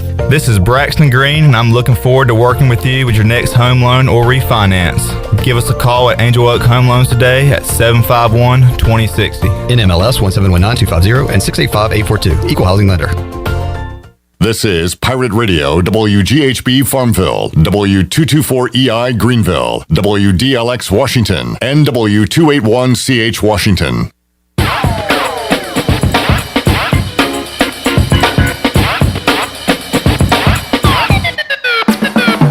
You're listening to Hour 2 of Pirate Radio Live. Now, back to the show. Welcome back. UBE has been an ECU tradition for over 50 years, and you can shop online anytime at pirateware.com. UBE has the biggest and best selection of ECU sportswear and accessories for pirates of all ages. Every day is game day at UBE. Now let's head back into PRL. Here's Clip Brock. Alrighty, Hour 2 of Pirate Radio Live still to come on today's show. Internet troll Redbeard will join us. That's always exciting to get an internet troll on the show. Talk Bengals Rams with him. Touchdown, Tony Collins, Troy D coming up in Hour 3. We'll also make somebody a winner, open up the booty bag here on this Thursday. But right now, we'll head back out to the Pirate Radio Live line, talk about everything going on in the world of sports with Brian North. He joins us today on Pirate Radio Live. North, how you doing, man? I'm good. Weather's warming up. Looking forward to these next couple of days, and then it gets crappy just in time for Super Bowl Sunday. Yeah, and Pirate baseball too, right? That's when the real cold weather comes, when baseball season begins. I always say that, fine opening day for college baseball, and if you're having an early spring, you know it will end by that first weekend of college baseball. Well, the voice is sounding better than it did last time we spoke, so that's a good thing. A little bit. It's still not 100%, but everybody has to play hurt this time of year. All right, fun time during the sports year. College hoops really ramping up. We got ECU baseball, college baseball coming up next week, and of course Super Bowl Sunday. And I guess we'll start there, Brian. This is heard a lot of people say that this is the first Super Bowl in a while where there's not a team to really root against. Like, I guess I would say the majority of America is going to root for the underdog here and the Bengals and their fun story with Joe Burrow. But a lot of people want to see Matt Stafford win one, too. This is a very likable Super Bowl, I think. Yeah, I guess so. The way L.A. loaded up with all their free agents, I think people will say, well, L.A., Hollywood, the haves. I don't know if everybody's always into the overdog story, so to speak. I think Cincinnati certainly is a much better underdog story.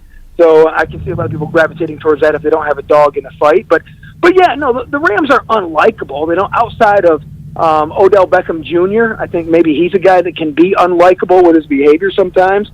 I don't know if there's many other guys, especially on LA, that kind of fit that narrative as well. Cooper Kupp is obviously a guy a lot of people like to root for and thinks he's pretty good. And Von Miller, I think, is a likable guy. And so, Aaron Donald. I think Aaron Donald is definitely an underdog story of where he's come from. I don't think people think of him as that way anymore because of all the accolades he's now received, but he's still an undersized defensive tackle who has stayed with the organization and just done a great job. So I think he's a guy you root for as well. I think it'll be fun, Brian. I'm looking forward to it on Sunday. If you're out and about, you can hear it right here on Pirate Radio. Brian, how many Super Bowls have you been to? Been to two. Been to both Panther Super Bowls, Super Bowl 38 and Super Bowl 50. All right, so you were at the Janet Jackson Bowl. Yeah, and I love telling this story because there was no story, right? So halftime, this is my first Super Bowl in Houston. I'm there. I actually went out to see the halftime act because they allowed us to go out there with all the fake fans they let on the stage. So I'm out there. Kid Rock is great. I'm seeing all these things. I never saw the wardrobe malfunction. Yeah. I had no clue. And I was staring right at it. Never saw it. So, great game. One of the best fourth quarters in Super Bowl history, going back and forth. Adam Vinatieri wins it. John Casey kicks it out of bounds, and it's all over. So I go run, get your post game, and back up to the television compound, and I noticed the TV sets on the satellite trucks, and everybody's talking about this wardrobe malfunction. It's the first I'd heard of it at that point because, this was before internet on your phones and all those other things. So yeah, it was. I had no idea. I stared right at it and completely missed it. So I don't have a good Janet Jackson wardrobe malfunction story with my own two eyes. And then, so the next one you went to was, I mean, you can tell your kids and grandkids you saw Peyton Manning in the Super Bowl, but you saw a shell of Peyton Manning. That was kind of a dud. That it was Coney Ealy for the Panthers that if they would have won, would have probably been MVP with the way their defense and he played, but Von Miller and the Broncos defense dominated that one. Yeah. I went to a super memorable Super Bowl and Super Bowl 38 and a dud I can barely tell you anything about Super Bowl 50, and that was the more recent one.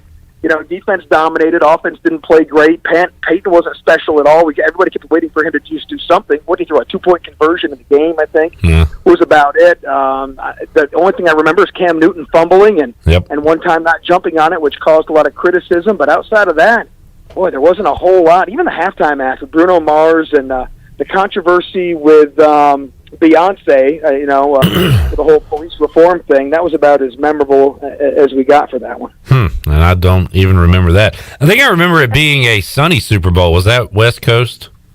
Yeah, that was in San Jose, south of San Francisco, the San Francisco Super Bowl. But as I learned from being out there, San Francisco is not close to San Jose, and Santa Clara officially, and so you had to drive quite a long ways to get there. But a really neat region. I'd never been to California before, so that was kind of cool. But I learned that, San Francisco never gets really hot and never gets really cold, and so that was one of those deals. It was a nice weather Super Bowl, but yeah, that was about it. Were you there for any of the media day hijinks or just the game? Like, what did you do that week of? Yeah, so that was the very first time they did the media day on the Monday night. Yeah. Night welcome to everybody. And what I mostly remember was, it was your typical cluster. Like in Super Bowl 38, the media day was on that Wednesday, and it was your typical people asking inane questions, being in crazy outfits, and everybody trying to make, whatever, the nightly talk show rounds for being so absurd. In Super Bowl 50 in San Francisco, that Monday night deal was just crowded. I mean, I had a few characters, but it was just crowded. What I mostly remember is trying to feed my stuff back from the arena, and so many people were trying to use the internet. No one was getting anything fed back in time. So I remember that, and then my biggest memory from that Super Bowl 50 in San Jose was one of the Panthers media availabilities. I think on Wednesday, Snoop Dogg showed up, and I ended up being in a whole bunch of video and pictures with me looking like I was some sort of Snoop Dogg stalker, when basically I was just trying to follow in players afterwards because they were so happy they just talked to Snoop. Yeah. They would give you really good answers. Like I was trying to get Michael Orr, the Blind Side guy, to talk about the Blind Side, which he hated talking about. Oh, yeah. And because everybody had asked him about it, he wasn't a fan of the movie. But after Snoop called him Blind Side, they talked. I had an interview with Michael Orr because Snoop was one of his heroes growing up. So all these pictures of media were all over the place of me, like standing behind Snoop, or one time underneath Snoop, trying to get up and get a interview. But yeah, Snoop and I were hanging out, so it was cool. I'm really starting to believe the conspiracy theory that there are like 12 Snoop Dogs, because he is everywhere at all times. It's strange.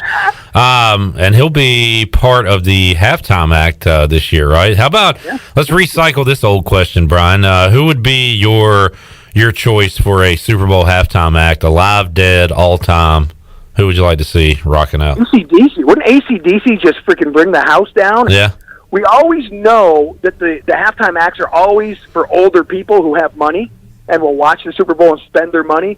So it's got to be an older group. So I always thought AC/DC would just come in there and just bring the house down with their very distinct style. So yeah. I never understood why they didn't get to do one. All right, I like that. Brian North joining us today on the Pirate Radio Live line. North, you got right now NC State on the bottom of the ACC standings. Now I remember the Les Robinson Invitational, which they would call the first day of the ACC tournament. I attended one of those, and State actually won and lost the next day, so that's when all the State fans sold their tickets and left Greensboro.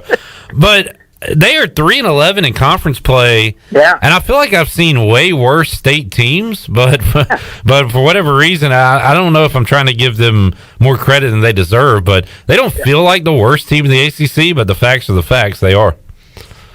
Well, Terquavion Smith, when he's on, the kid, he's great. When he's off, he's bad, like he was last night. Was he 3 of 16 or something like that last night? The Sebron kid is the real deal, and they've got some talented guys there, and a lot of their losses have been close losses. Yeah. They have either a bad start to the second half. They just aren't putting things together. Now, is that a chemistry thing? Is that a coaching thing? I just keep telling everybody, be careful of the state team. If they actually find this formula in the last 3 weeks, they could be a dangerous team because they have the talent. Helms is really good. The list goes on and on. They've got talent there. They've had injuries where they're down to, 7, 8 scholarship players right now. But when their big three are on, they can be really good, and they picked up some good wins.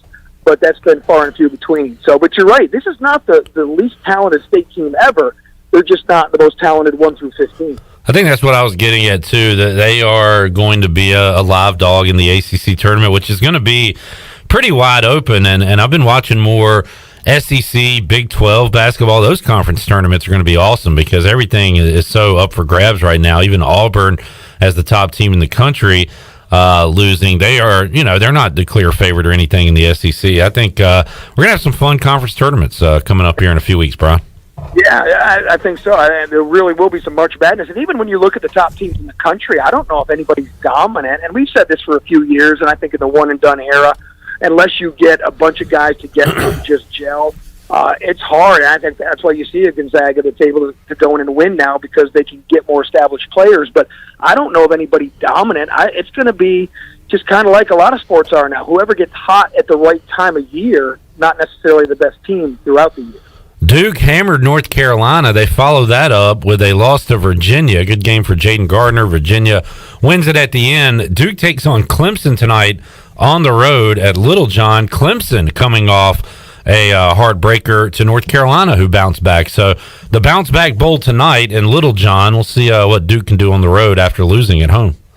Yeah, and look, I think they're probably the most talented team in the ACC, and they've been really the only ranked team all year is Duke.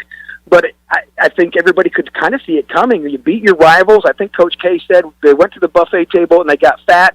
They didn't stay hungry the next time out. But now they've learned that lesson, and I expect them to be hungry tonight. But Littlejohn's always an interesting place to play, and Clemson's not a bad team. So this could be interesting, but don't be surprised if Duke has a nice bounce-back win. I'm a big believer in the bounce-back, the letdown, all that stuff, and that is why I was really excited to see SMU beat Houston last night, Brian, because SMU is going to be fat at the buffet and then make a long trip to Greenville to Minji's coming up on Saturday, and I really liked that result last night. I think they could be ripe for the picking coming up on Saturday, especially with East Carolina finally having some success to build off of with a road win against Tulsa.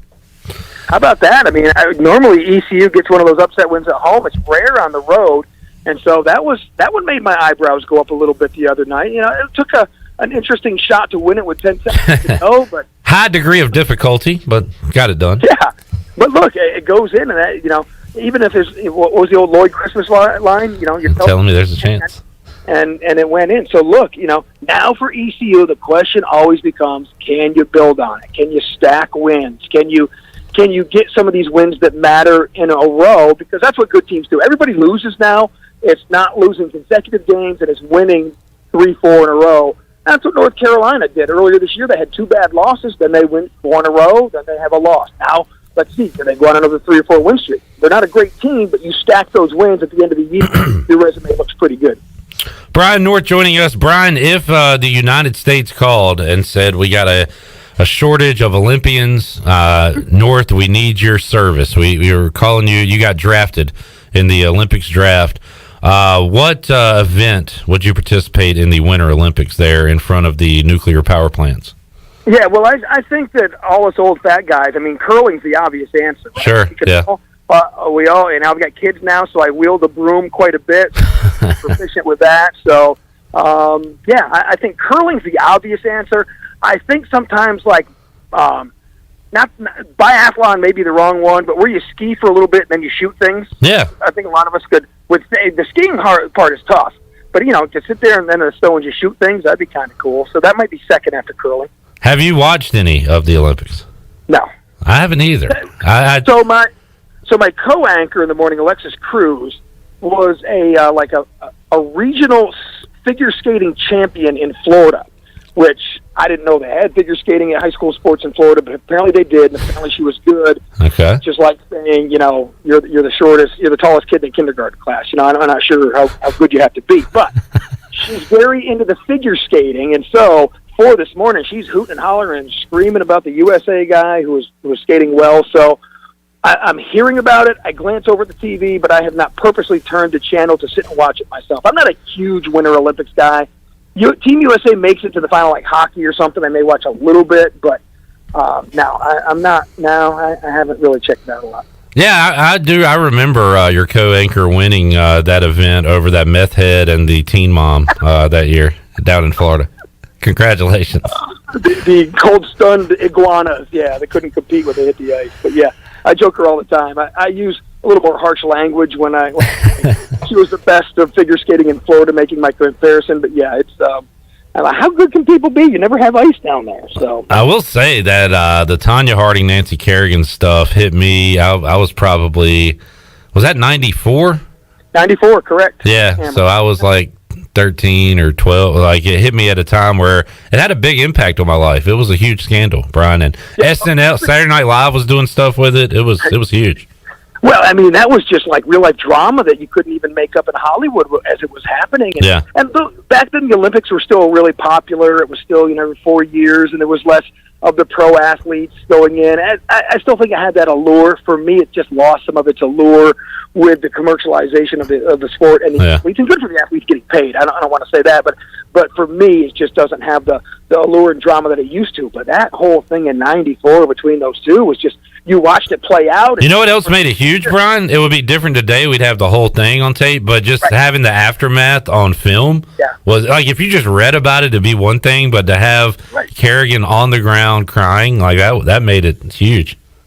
So all these movies and things that get made now about events that I lived through, I'm like, why? We had the video, we had the documentary stuff. Why don't we just? The documentary is better than any Hollywood adaptation. Yeah. The Sean Payton movie that just came out, I'm like, I was just like, we're making a movie about a guy who got suspended and just happened like 4 or 5 years ago, and I remember it. Why are we making a movie about it and put a Hollywood spin on it? It drives me insane. So the documentary, the actually living through it, and the whole mystery of who did it and how it happened was just enthralling at the time, and everybody looking for answers. And again, internet was not really a thing then, and certainly Twitter and Facebook and all those things where people could give their own opinion weren't there then.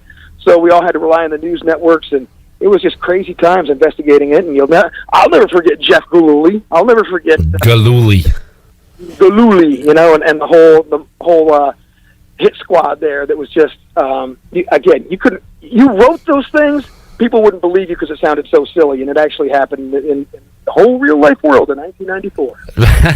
It's funny as we talk about this now. So the OJ deal happened later, but Kerrigan and Harding, and then for whatever reason, I guess it was because I was a huge Saturday Night Live fan as a kid.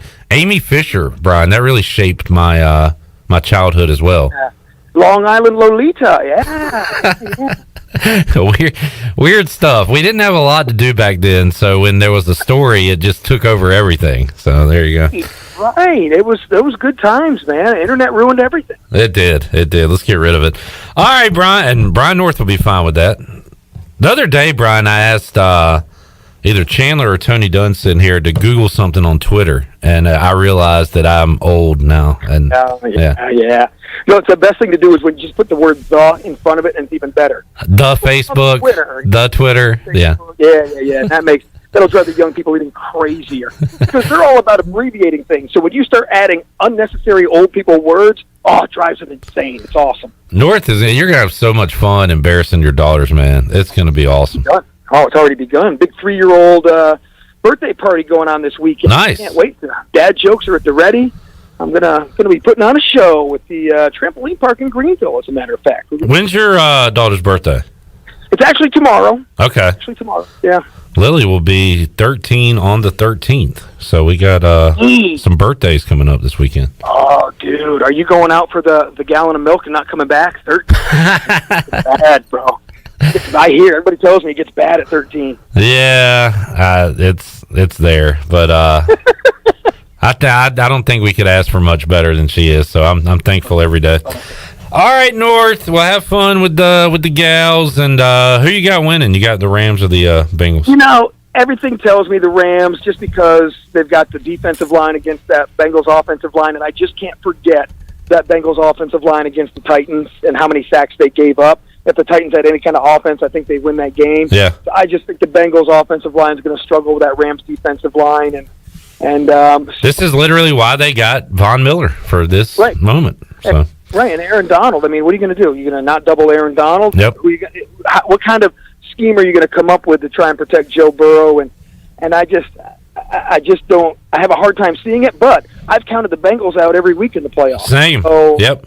So you know, I'm not going to be shocked if they win it. I just am having a hard time visualizing how they will do it with that porous offensive line. How's Brett Kennedy, by the way? I hadn't talked to him since before the loss. No one's heard from him. He's in a deep depression. Oh, no. All right. Well, he's got a Super Bowl in the last couple of years. He'll be all right. You would think, you know, it was their first one in like 50 years. Yeah. So maybe they'll live off it a little bit. So, I don't know. North, enjoyed it, man. Have a great rest of your week, and we'll talk to you again soon, man. All right. Sounds good, Clippy. There is Brian North joining us today on Pirate Radio Live. Super Bowl coming up Sunday. I had an old VHS as a kid that I watched countless times of. It was like all the Super Bowl highlights and stuff, and it had the history of it. And I want to say it was named the Super Bowl because this was part of the video. The gentleman who named it that with the league, his son was playing with a Super Ball. You know, those things you bounce. They even have those anymore with phones and computer. Do kids do anything active, manual today? Or is it all electronic? But anyway, Super Bowl, turn that into Super Bowl, and there you go. The story of the Super Bowl. Are you glad you learned that today, Chandler? You're looking at me like, you know what? Go to break. I was sitting here thinking, like, there's something I need to know. I need to learn something new. And you just laid it on me. One thing a day. You got the Michael Perry information you didn't know? Yes. Super Bowl. Well, see, like, I was glad to know that, but that wasn't enough. And I was sitting here thinking, like, there's just something else out there that I want to know and I need to know, and it was that. And I appreciate you. The standard mythology holds that Kansas City Chiefs owner Lamar Hunt coined the term Super Bowl as a phonetic riff on his daughter's toy, the Super Bowl. There you go. Does that make sense? No. What do you mean? She was bouncing a ball, and he's like, I'm going to name the game Super Bowl. Well, there are bowls like Orange Bowl, Da-da-Dole, Bubba Bowl. What should we call our championship? Super. Let's make it super. Let's make it super. Oh, that's it, Super Bowl. I like how we also call our champions world champions, even though they only play teams from America. I've always thought about that. The Braves are the best team in the world. Then maybe. But we only play teams from two continents. Two countries, I should say. Oh, really? How about you face Mike Wright and those guys over there? Why did we not face the sword-wielding KBO champs in a battle for life or death? The world. It's a battle of the world. That is a World Series. Not some game against the sorry-ass Astros. Bring on some real comp. All right, let's go to break. When we return, we've had a lot of great guests on this show. Newsmakers, tastemakers, needle movers, view poppers, pointers, a lot of pointers, pointer sisters, pointer brothers.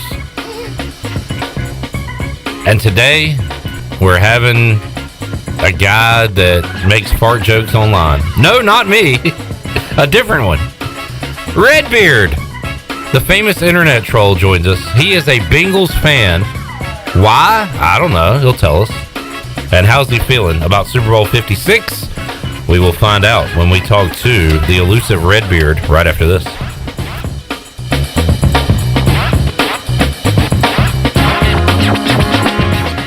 When I need jeans, I order online because I know exactly what I want. They have just one moving part, and if there's something wrong, I exchange them. Buying a vehicle, especially pre-owned, is way different. Lots of moving parts. You don't want to get stuck. For a worry-free purchase, visit Phelps Chevrolet. We've been here in town a very long time. You know us. You know we stand behind everything we sell. Phelps Chevrolet in Greenville.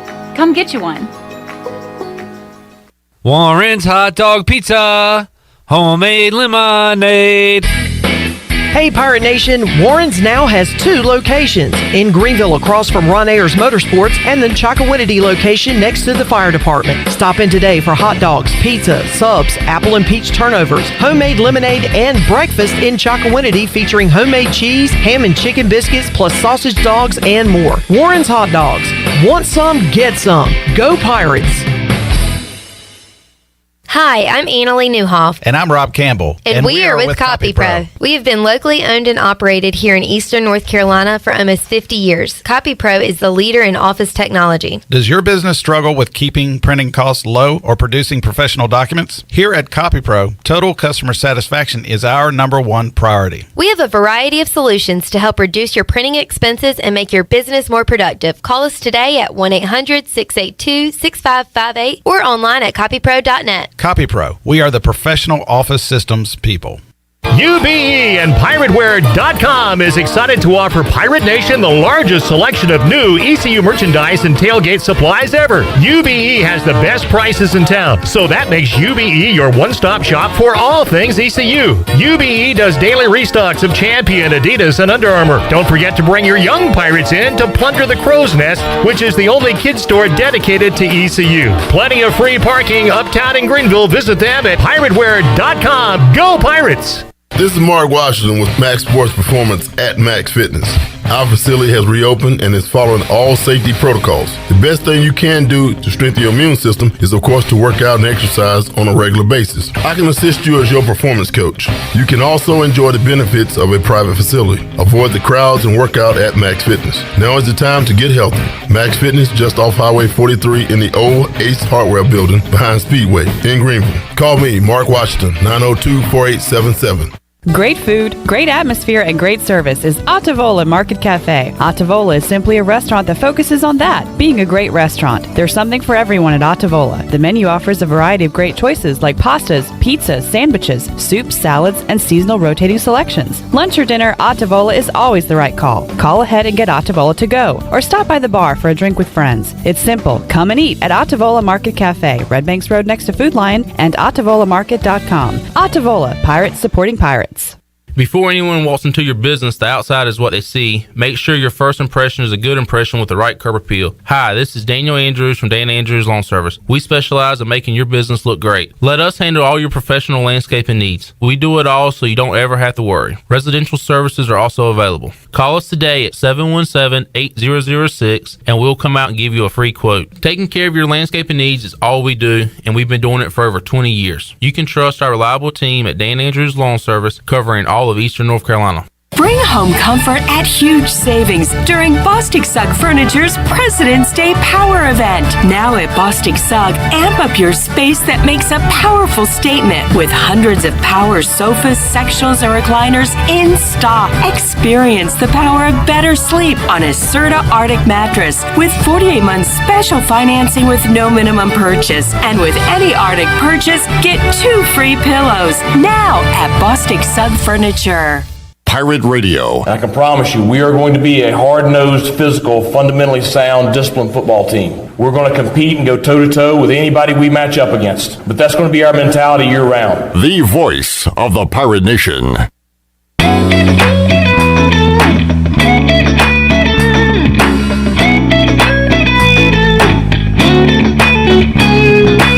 You're listening to Hour 2 of Pirate Radio Live. Now, back to the show.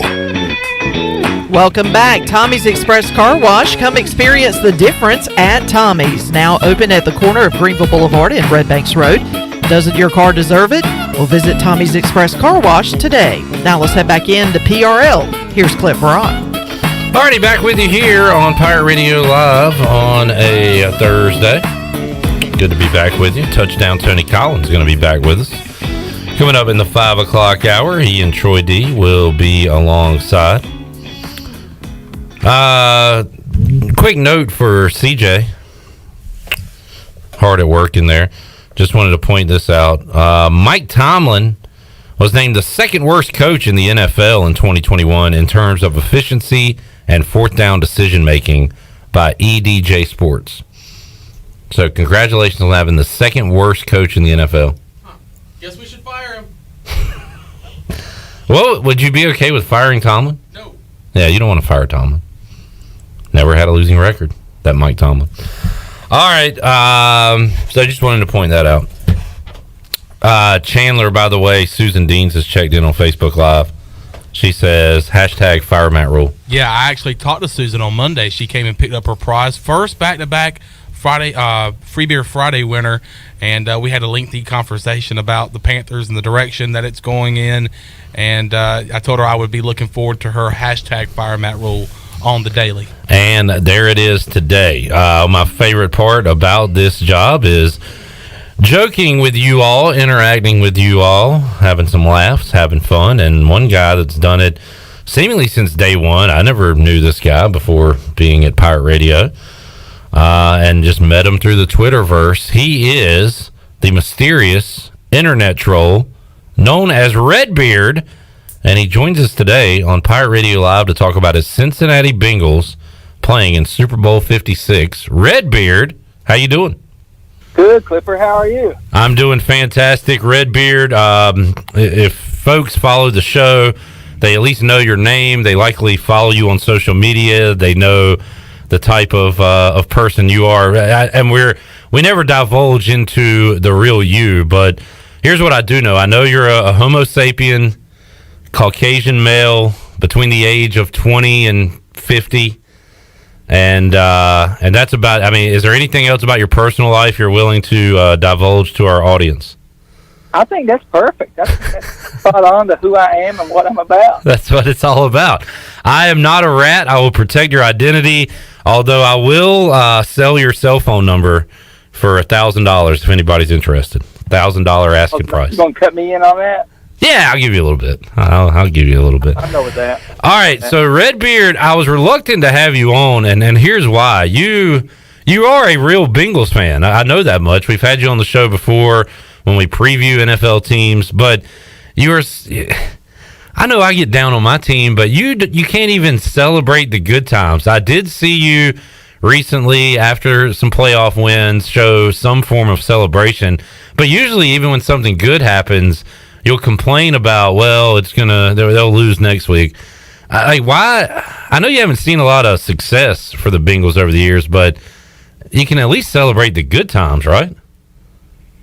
Yeah, you can, but you just know the bads are coming because you can't trust this organization. I know I can't, and this run has just got me scared to death. I think my main hope is let's not wait another 30 years to be back in the Super Bowl. So it's kind of, the hammer's coming, and or the train coming down the track is going to hit you at some point. So I guess, I can enjoy it for now, but eventually, it's going to stop. Yeah, but come on. I mean, if they lose on Sunday, are you going to say this was a great Bengals season? Or I'm going to say it's a great playoff run. Okay. It's been a fun time because at the beginning of the year, they had no chance. They had a quarterback come back from a knee injury. They had a first-round wide receiver who couldn't catch. He couldn't get used to the NFL ball? They drafted a kicker, which I thought was moronic. And all these things have lined up. They're in one of the toughest divisions. There wasn't a lot of hope. No, and then they end up, sweeping the division with Pittsburgh and with Baltimore, and then they got beat twice that was the low point, I think, for me, is when they lost at home against Cleveland, blown out. And I was just like, what are they doing? I was wanting to fire most everyone and trade people, and then now here we are. Here we are, Bengals Rams. So I think I kind of remember Doug Williams lighting up the Broncos in the Super Bowl, but I definitely remember the next year. My first clear Super Bowl memories are pulling for the Bengals against the 49ers, and Joe Montana hits John Taylor for a late touchdown, and the Niners beat the Bengals for the second time in the Super Bowl. So kind of getting into your age here, do you have any Super Bowl memories of the Bengals? Were you even alive then? Yes, yeah, I'll divulge a little bit more. I was 5. Okay. I turned 6 when the Super Bowl happened in '89, or '88 season, '89. I remember watching the game. I don't remember much about it, and for years after that, when I started really, understanding football and getting older, I always thought it was a blowout. That's how much I remember of the game. I look back on it, and it was, both Super Bowls were tight, but that one was it was a last a game-winning drive by Montana that won it, and the Bengals had an interception that could have sealed it, and they dropped it. I know I've asked you this before. Why are you a Bengals fan? I inherited them from my family. Okay. Your family? My family gave me this stupid team, and now I'm... And I was thinking about it. So, like, you had that Super Bowl. After that, it was Kajana Carter, and he got hurt, and then it was Achilles Smith, and he stunk, and you had a nice little run there with Palmer, but the Bengals kind of became a joke because you knew when they got to the playoffs they'd lose. So, like, I get why you're disgruntled with the organization, but I just hope, as a human to a human, you can at least enjoy this ride they're on right now. I've enjoyed, because my hope was just to get a Super Bowl win, because it was forever since they won not a Super Bowl win, a playoff win, in forever. And then they got that, and I was like, okay, this is great. I don't care if they get, they beat next week, they can build on it and go from there. And then they went to those frauds in Tennessee and beat them.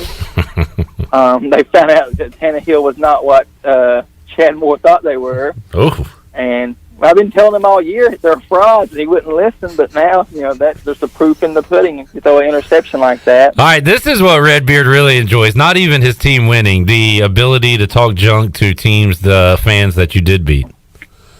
Yeah, because, they beat Tennessee, and that was great. And I was like, okay, now what? Now they're going to get blown out by Kansas City. Well, find out what Mahomes is like in the second half when he just kind of, I guess, fell asleep or whatever they did. And then now here we are. So where are you going to, like a Super Bowl party? Do you watch the games by yourself? How are you going to watch the game on Sunday? I usually go to like a party every now and then, but this one, this one's a little bit different. I'm going to just ride this one out alone. I'm going to sit at home by myself, win or lose, and let the chips fall where they may. But I'm going to sit this one out and kind of just do my own thing this time. I'm assuming you will be tweeting during the game? I haven't gone that far yet. I might go radio silent. We'll see. Oh, wow. Okay. It is a big game then. Let things go, because, I'm used to enjoying Super Bowls and enjoying the stupid commercials and making fun of halftime and all the flubs and that. And now this year, it's like my focus is actually the game, and, who wins matters to me for a change. So I don't really know, because I've not been in this position before, so I don't really know what I'll do. I may be on the machine a little bit. I got a prediction, Redbeard. The better the game goes, the more silent you'll be on social media. I think if things are going good, we won't hear a lot from you. If things go bad early, we'll hear from you out of the gate. Yeah, I'll probably start focusing on the commercials and other things then, or maybe even just turn it off and find something else to do, which I've been apt to do before. All right, Redbeard joining us, P1 listener, supposedly security for the Sugboat, although when I was out of town, I heard things went a little haywire with that. So, boy, things went wild yesterday. Mom and Dad were fighting. Shirley and Troy were going at it. We were trying to steal the boat back from them. He'd run to the ground. It was a wild day yesterday. It really needed some structure, and it didn't have any. Well, I appreciate your efforts on that. All right, what's your prediction? I know you're going to have the Bengals losing. What's your prediction? Yeah, my problem is the offensive line. That's the main thing. Yeah. They can't protect him, and somehow he survived. I don't know how, and he keeps picking himself up when most people would have quit or just said, forget this.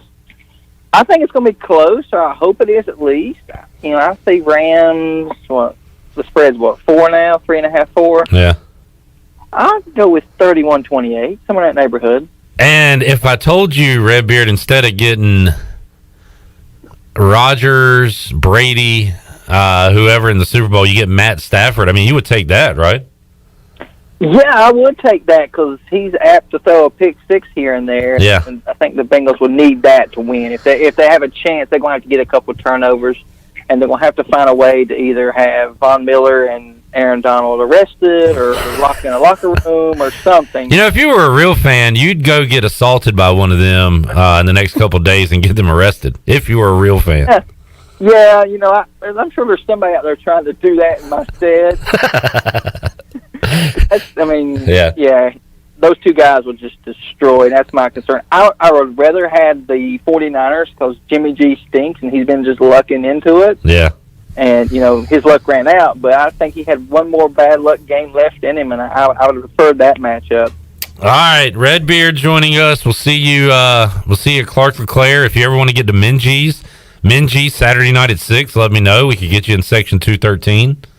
So, yeah, we'll have to try to figure out some things. If not this season, definitely come up to 213 and visit sometime. All right. I heard it's a rowdy bunch up there. Oh, yeah. It's plenty of leg room, too. That's the best part. All right, Redbeard. Well, thanks for being a loyal listener and bleepster and everything you do, and good luck to your guys on Sunday. All right, Cliff. Have a good one. There is the mysterious Redbeard joining us today on Pirate Radio Live. His Bengals taking on the Rams in Super Bowl 56. Let's take a timeout. We'll come back, wrap up hour number 2, and get you set for hour 3. Touchdown. Tony Collins going to join us. Troy D alongside as well. Pirate Radio Live rolls on after this.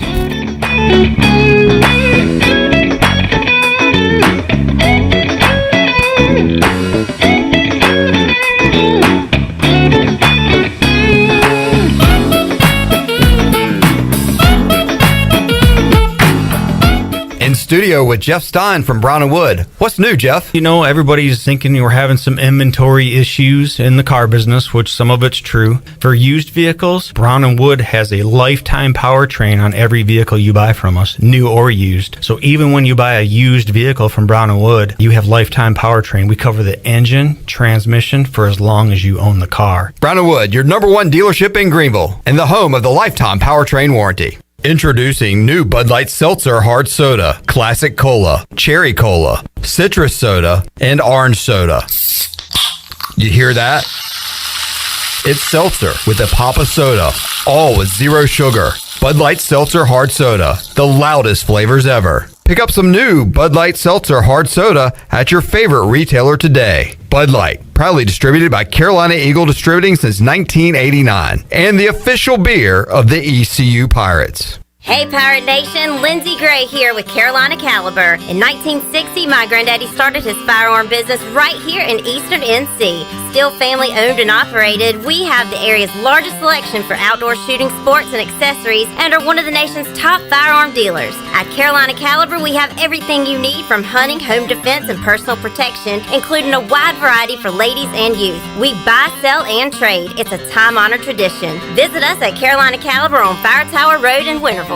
Be sure to check out David Price Construction for all of your commercial or custom residential renovation and building needs. Run by ECU alumni, David Price Construction specializes in commercial projects, maintenance on facilities, and large-scale residential renovations and additions. Proud to be voted the Remodeler of the Year by the Home Builders Association of Raleigh-Wake County in 2018 and Best Business Commercial Remodel Project winner for 2020. David Price Construction, the proud ECU Home Services partner.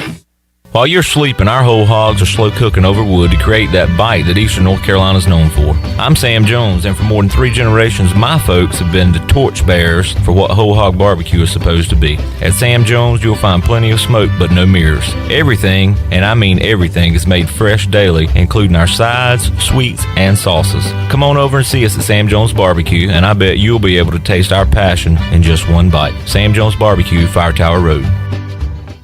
Hey Pirate fans, Derek Pizzeni from Carolina Wealth Management. Are you a fiduciary? That's a question every investor should ask their advisor. A fiduciary is an individual who acts in the best interest of a particular person or beneficiary. Is your advisor a fiduciary? You should know it's your money. At Carolina Wealth Management, we do things differently from other investment firms. To learn more about the benefits of working with a fiduciary advisor, visit mycarolinawealth.com. That's mycarolinawealth.com.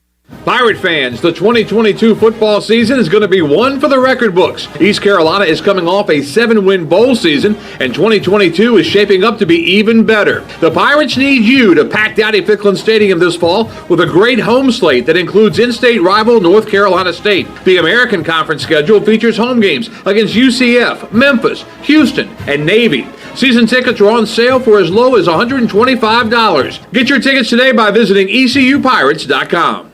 East Coast Grading and Utilities is your source for clearing, hauling dirt, and concrete work. East Coast Grading and Utilities handles all sewer and water issues as well. I'm David Vaughn. Whether putting in a new subdivision or helping you with any and all of your drainage problems, I can get the job done. Call me at 531-7494. No job is too big or too small. East Coast Grading and Utilities. Friends helping friends. 531-7494 for East Coast Grading and Utilities. This is Amanda Houston, and you're listening to Pirate Radio, the voice of the Pirate Nation. Go Pirates!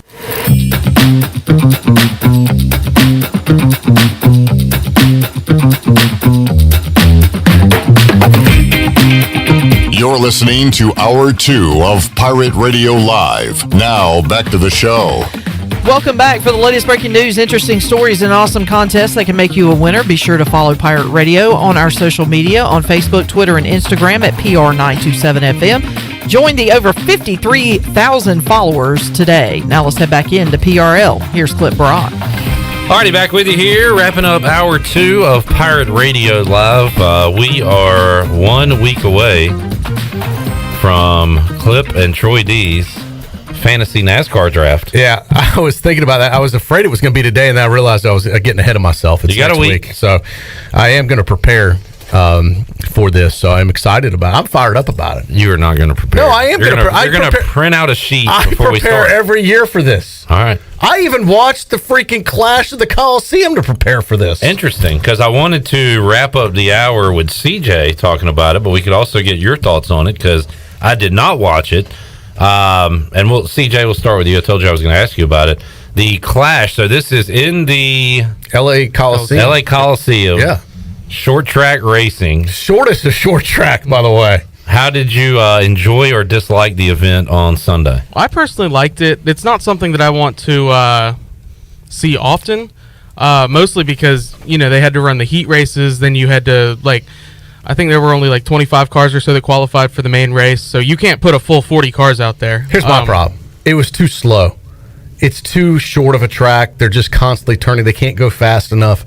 There's no straightaway. Hardly any wrecks. If they are a wreck, it's just a little bumper, fender bender. Nothing great. You know what I'm saying? There's not enough action for me. I think the problem, there were the second last chance qualifier race. It took 30 minutes to do the last 10 laps because there were 5 wrecks.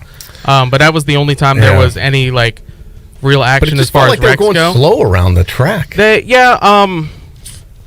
I like it because it was something different to try, and if you're going to go, I thought it was cool. Yeah. I watched. I'm just saying, I don't know if I'd watch it again. Is my point at that air track. Yeah, it's something that if you do it, you can't do it often. But it's another weird thing because this is basically how an all-star game goes, where you don't want to tear up the cars. I mean, you're not really racing. I agree. For anything, it was more of an exhibition. Yeah, you're so right. In that sense, you're right and too. It was gimmicky, but it was a gimmick that worked. I mean, I set my DVR for it because I'm in case I'm gone, I still want to be able to see some of this. Yeah, and I think their goal was to just reach a new audience, and they did that. And I'm hoping that I think they race the first month or so. They're going to go back there to Fontana, which is, I think, just east of LA. So I hope they get a good crowd course, though, right? No, it's a 2-mile track. So it's a big one. They do have a road course out west somewhere. Yeah, Sonoma. That's what I'm thinking of. Yeah, Sonoma, California. Mm-hmm. Okay, I like that course. Yeah, I do too. Yeah. So I'm hoping it turns out well to get them some more attendance at Fontana, because they had to cut it out of the schedule a couple times the past couple years because just not enough people go. I text my cousin who lives out in LA. I said, "Man, this looks awesome." I was like, if I was in LA, visiting him, I would have totally gone to that event. He's like, "Oh man, is that this week? Is that this weekend?" I didn't even hear about it. It would have been cool to go see. Yeah. So I don't know if they publicized it that great in Los Angeles. Yeah, which is because there were plenty of seats available. Yeah, I wonder how much the LA Coliseum seats, because that might be the other thing is. To a football game, that's a lot of seats, but to a NASCAR race, not so much. Well, I saw where people somebody was criticizers of the attendance, saying, "Yeah, there's plenty of seats available, but if you take all the people that are there and put them at a NASCAR track, it would be a packed house." Basically saying there was a lot of people there. Right. So by NASCAR standards. Yeah, but most of those NASCAR tracks hold 80,000 folks, don't they? I mean, the grandstands and stuff, you add it all together? Some of them used to. They've been cutting out some of them. Yeah. Like Charlotte Motor Speedway, I used to go there. So they might have had what? I guess, how big is the LA Coliseum? How many does it hold? It looked like 3/4 full. Yeah, I'd have to guess LA Coliseum holds. If it was 60, if it 90. holds 80, they probably had 60 there. Yeah, I would agree. Just guessing, eyeballing it. But I like the concerts they had. Yeah, I did too. I thought it was something unique to try. And everybody Ice else does Cube. it for their All-Star It's game. awesome. Big Ice Cube fan. You like Ice Cube, Clip? No Vaseline. Cool. So you don't like Ice Cube? What, did you watch him in a movie? No, Are we there yet? Or whatever. Yeah, I liked Ice Cube back in the day. No, I'm saying now he sounds good. Like doing his songs. I haven't heard him. He did the performance out there. That's why, me too, and it was awesome. Yeah, yeah. No Vaseline. You should look that one up. You lost me on that one. Awesome. Thanks for making me feel old. 77,500 capacity. So they probably had 50. Then it says 93,000 pre-2018. So there you go. Yeah. I'd guess they had 50 to 55 or so. Yeah, probably. All right.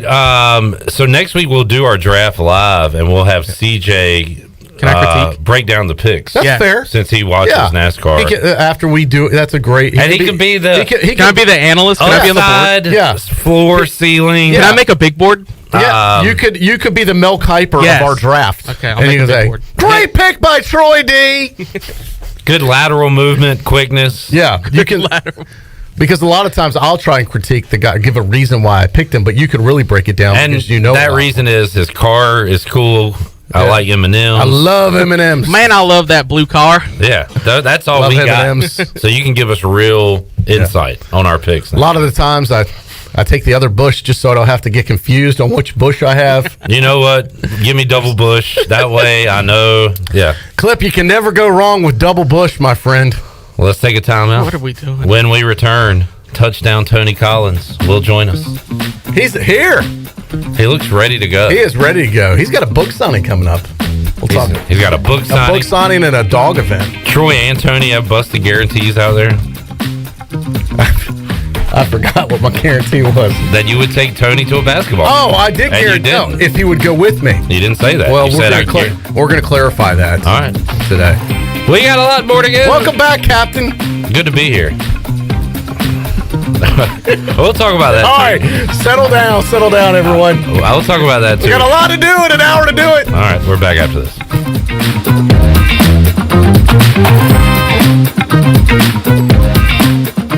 I can't think of anyone who doesn't love a clean car, but how often do you actually go to the car wash? Does it take too long, or maybe it's just not a very nice place? Tommy's Express changes everything. Our wash is bright, inviting, clean, and fast. I love the flat conveyor belt. So easy to pull onto, much smoother ride, and safer for my car. And when you join Tommy Club, you can wash as often as you like for one low monthly price. I save money and time. We're Tommy's Express. At the corner of Greenville Boulevard and Red Banks Road, Greenville. Winslow's Deli and Tavern is open Tuesday through Sunday for lunch and dinner and the famous brunch starting at 10:30 on Sundays. Winslow's is located on 5th Street beside the State Theater with the best selection of beers around. Come eat, drink, and watch your favorite sporting event with daily drink specials. Winslow's is also taking Valentine's reservations, so bring your special someone for a fun evening on the town with an exclusive dinner buffet with seating at 6 p.m. and 8 p.m. For more information, visit Winslow's Deli on Facebook or Instagram. Safety comes first at Greenville Utilities. Did you know that by itself, natural gas is completely odorless? As a safety precaution, a chemical is added to the gas that gives it a distinctive and unpleasant odor. This allows you to detect the slightest amount of natural gas both indoors and outdoors. If you smell a strong odor of natural gas in or near your home, you should immediately call Greenville Utilities. GUC maintains staff around the clock in order to provide immediate response to emergencies such as natural gas leaks. You can count on GUC to keep safety job number one. At US Cellular, we know you have a choice of wireless carriers. And while the other guys may limit your choice of free phones, at US Cellular, you can choose any phone from any brand for free. Plus, get unlimited data for just $30 a month with 4 lines. US Cellular, America's locally grown wireless. Terms apply. See uscellular.com for details. Now that life is returning to normal, we have found a lot of good things that came from the pandemic. One of them is not having to go to the wireless store anymore. The Cellular Warehouse team has been in the business of delivering phones to your home and office for 20 years. People found out about our free delivery service and love the ease of getting a new phone, tablet, or hotspot. Call Toby Williams today at 252-799-7051 so you can start experiencing the joy of never going to a wireless store again. Cellular Warehouse, your local U.S. Cellular authorized agent. Hey, this is John Grillo, the Bagel Man. You know I love bagels. I don't settle for frozen bagels. That's why we make our bagels right here in Greenville from scratch every day. If you're coming into Bagel Man, you'll notice that there's some renovation going on. Our menu is bigger and better than ever. Our sandwiches, heroes, subs, salads, wraps, bagel dogs, fresh baked pastries, and our new coffee bar. Soon we're going to be opening for dinner. Don't forget Bagel Man for all your catering needs on Fire Tower Road in Greenville. There's no better time to drive away with a quality pre-owned car, truck, or SUV from Greenville Auto World. Greenville Auto World is your authorized rough country dealer. We specialize in lift and leveling kits along with custom wheel packages. Whether you're looking for ground clearance or enhancing the appearance of your vehicle, trust our team for your off-road experience. Greenville Auto World, 3840 South Charles Boulevard across from Hardee's at Bell's Fork, or online at greenvilleautoworld.net. Woo! Papa John's just took their fresh, never frozen dough and hand stretched it New York style. So you can fold it or not. I ain't gonna lie though, I fold it. Get a New York style pizza from Papa John's. Hey, Pirate fans, the new Papa John's New York Style Pizza is a MVP move for game day or any day. Place your order online at papajohns.com and sign up for Papa Rewards. Papa John's, the official pizza of the ECU Pirates. This is Pirate Radio, WGHB Farmville, 1250 and 92.7 FM Greenville, WDLX Washington, 930 and 104.1 FM Washington.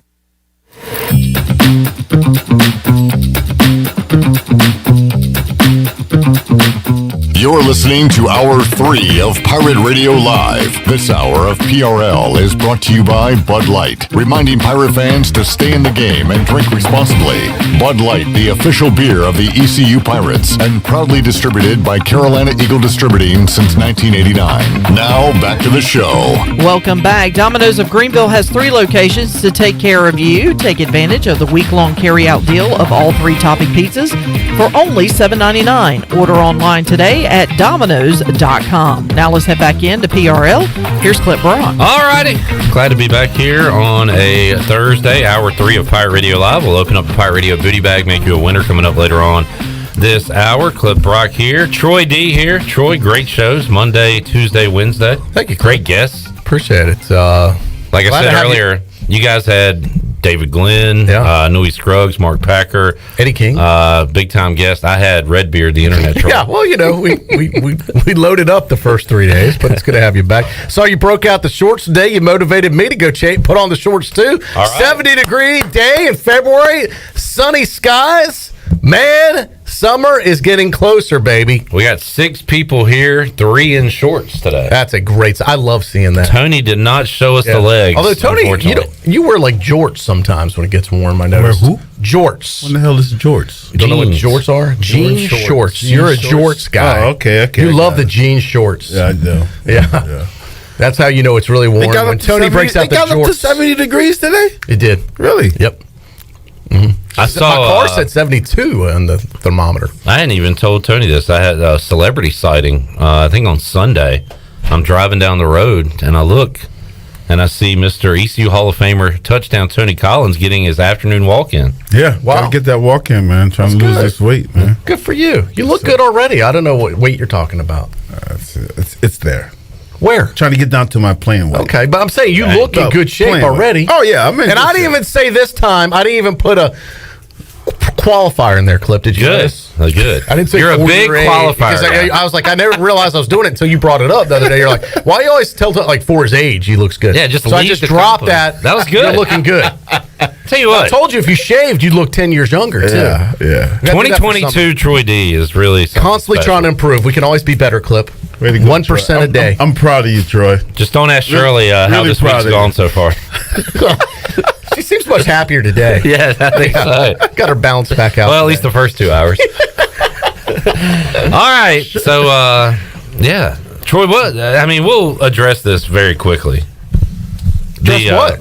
The taking over the Sug boat. You're welcome. I did it for you, Clip. This was not asked by me. This was for you, though. It was not necessary. Well, I just felt, I got caught up in the moment. Suggs came back. They won the game. We felt we had to take it out. You weren't here. You would have obviously taken it out, correct? Absolutely. Yeah, and I just felt like someone had to. I was the one hosting. It was one of those spur of the moment deals. Did you start letting people on? No. I did not let anyone on. No one came on. All right. I was only interim. I said I'm only holding the wheel for Clip. I was very clear about that. I said as soon as he's back, it's his ship. Did not let Chandler on. I said, what would Clip do? I said he would not let you on. So Chandler, I'm sorry you were not able to come on yesterday. True. Again, but when you and Ellerby leave, I wasn't even trying to get on the boat. When you and Ellerby leave, I don't say I'm the owner of Pirate Radio. Well, maybe you should try that. Well, shame on you. Maybe you should take charge. CJ, you're fired. Talk to Troy and Jonathan when they get back Monday. I mean, at that point, you're listening to Hour 3 of Pirate Radio Live. Now back to the show. I was going to say, yes, you hit the keyboard. Yeah. In a fit of rage, I hit the space bar over here. You are fired. Troy banished me to answer the phone. That's why I couldn't help you. Nobody put CJ in the corner except me. I didn't know. Well, exactly. Chandler was working that seat. Why do you guys leave? Why do you guys leave him in charge anyway? He's in charge. Nobody says, "Hey, Troy." Yeah. Now, if me and Ellerby are both gone, I think then Shirley actually has the most seniority around here. Technically, she would be the de facto boss in charge. Yeah, but she doesn't go to your desk, kick her feet up, and start making calls and business decisions. Well, once I said it was an emergency situation. The Sug boat had to sail, and someone had to be the captain at that time. All right, and thank goodness nothing happened. And how about? I mean, we're joking here, but ECU basketball won a road game. I know. I was really fired up about that. We did talk with Igo the night before about how hard it is for ECU to win at Tulsa. Oh, they are terrible against Tulsa, especially on the road. Yeah. I don't know if they've even won there. Maybe the other games they've only won 3 times before that, and those were probably home games, is my guess. But this was they needed this win. I mean, this is kind of the thing that could hopefully spark them a little bit, give them some energy, give them some life as we head down the stretch here. So SMU, Tony, I know you got something coming up Saturday that we'll talk about in a moment, but ECU hosts SMU, who just beat Houston last night. SMU playing for a spot in the NCAA tournament. That's Saturday at 6:00 in Minges. The game got a lot harder. I think it got a lot. I like it a lot more. Letdown time. And I tried to take you to a game, Tony. You did. I tried my hardest. You really did, man. I invited your wife to go with us. Yeah, you did. It was going to be. He a also night, guaranteed he was taking you, which I don't remember. I must have had a. I know you say you don't remember. We played it back for you. I don't remember a guarantee. I don't either. But anyway, if he went, I was going to guarantee. My wife took me out the night before, man, and we went out to the Naughty Dogs and had a good time. And did you get hammered? I'm not used to hanging out after 9 o'clock. You know? Tony was like hungover and couldn't go to the basketball game. Wow. Yeah. If it was a 6 o'clock game, I probably would have made it. Noon was a little too early for you. It was a noon game. Do you remember guaranteeing the Chiefs were going to be in the Super Bowl? I did that too. I do not remember that. I mean, go to the tape clip. You know what? I don't even think you got it on tape. Are we gonna have to just stop doing the guarantees? It doesn't even mean anything anymore. This is sad. This is a very sad day. We've had so many busted guarantees, they're meaningless. Wow. Yeah. Well, I mean, he'd have to do the show buck naked every show now. No, again, that was your thing when you hosted. Oh, we don't do butt naked Tony when I host. Yeah. Sorry, I thought you liked that. But yeah, you did guarantee the Chiefs did would be in really the Super Bowl. Yeah. Okay. The Bengals and Rams. So now I'll have to buy you dinner. You don't? No, I was going to take you to dinner, but you busted your guarantee. So you see that? See what I got to deal with? And you left me hanging for an ECU basketball game. Yeah. All right, I'll take you to a baseball game instead. How about that? Would be perfect. All right, here, we'll get you maybe the opener a week from tomorrow. But it can't be cold though, man. I know. No, I'm looking at the forecast for next week, and it's looking warm. I'm with you. I don't like cold either. Next week it's going to be 70. We just got to look out for the rain. Absolutely. That would be the nicest opening weekend ECU's had in my memory. I'd take 70 with a little rain shower here or there. Heck yeah. Yeah. Because it seems like it's always 40. Oh, and windy. 30, yeah. And then it feels like it's 20 degrees with the wind chill. Get a little sleet rolling in just for fun. Yeah. So, it's coming up next Friday. We'll be talking to the head baseball coach of the Pirates, Cliff Godwin, on Monday, along with the players. Hey, you know what's funny, Troy? The last 2 times I've gone to New Jersey to see my wife's family, you have announced players coming on the show as part of the Players Lounge. Last time I went was a Monday where I was out of town. The football players were announced. This Monday was the baseball guys, but I'm excited to get to know those guys, talk some baseball with them this year. Yeah, I got the lineup. I'll get it before we leave this hour. I left it on my desk. But who's coming on when for Monday? But those guys going to join us live on the show in studio. Really pumped up about it. And those guys are fired up about it. That's what fires me up, that they're like really super excited to come on, tell their stories, give some background about who they are. That's what I like, Clip. I like getting to know these guys as people outside of just baseball players. No doubt. Do we have the potential to be better than we were last year? Absolutely. Potential, sure. Will it happen? That's why they play the games. Yeah, but absolutely, I think. Any new freshmen that standouts coming in? That's what I'm looking forward to seeing, because the Pirates lost a lot from last year's Super Regional team, but Cliff Godwin's always restocking, and that's what I'm excited about to see next week, next Friday, Saturday, Sunday. Who are the guys that are going to come in and play right away? So we shall see, Tony Collins. The expectations, they're top 15 in the country again. Yeah. But that didn't mean much. But from what they have coming back, should be another great year of baseball. Saw somebody, these articles, they love to do preseason predictions now. It's like they're already predicting the regionals. Did you see this? I think we linked to one of them. They had ECU hosting the Greenville Regional. Was it matched up with Vanderbilt? I think it might have been. I saw Igo say something. Yeah. So they had ECU as a host? I believe so. Yeah. And they did. As Cliff would call it, rat poison, which he gets from Nick Saban. But it's way too early for that type of stuff. And they do those things weekly. But I can't help it. But exactly. It's I can't help but look at it. That's what it's for. It's for us. It's not for them. They get me every time with it. Yeah, we love lists, rankings, all that stuff. I'm like, this is meaningless, but let me see where we are. Tony, I see a picture. Did you have a birthday recently, by the way? Birthday? No. Birthday's in May. Oh, it must have been somebody else I saw on Facebook. May what? May 27th. All right. I'm glad I didn't miss your birthday then. I thought I missed it.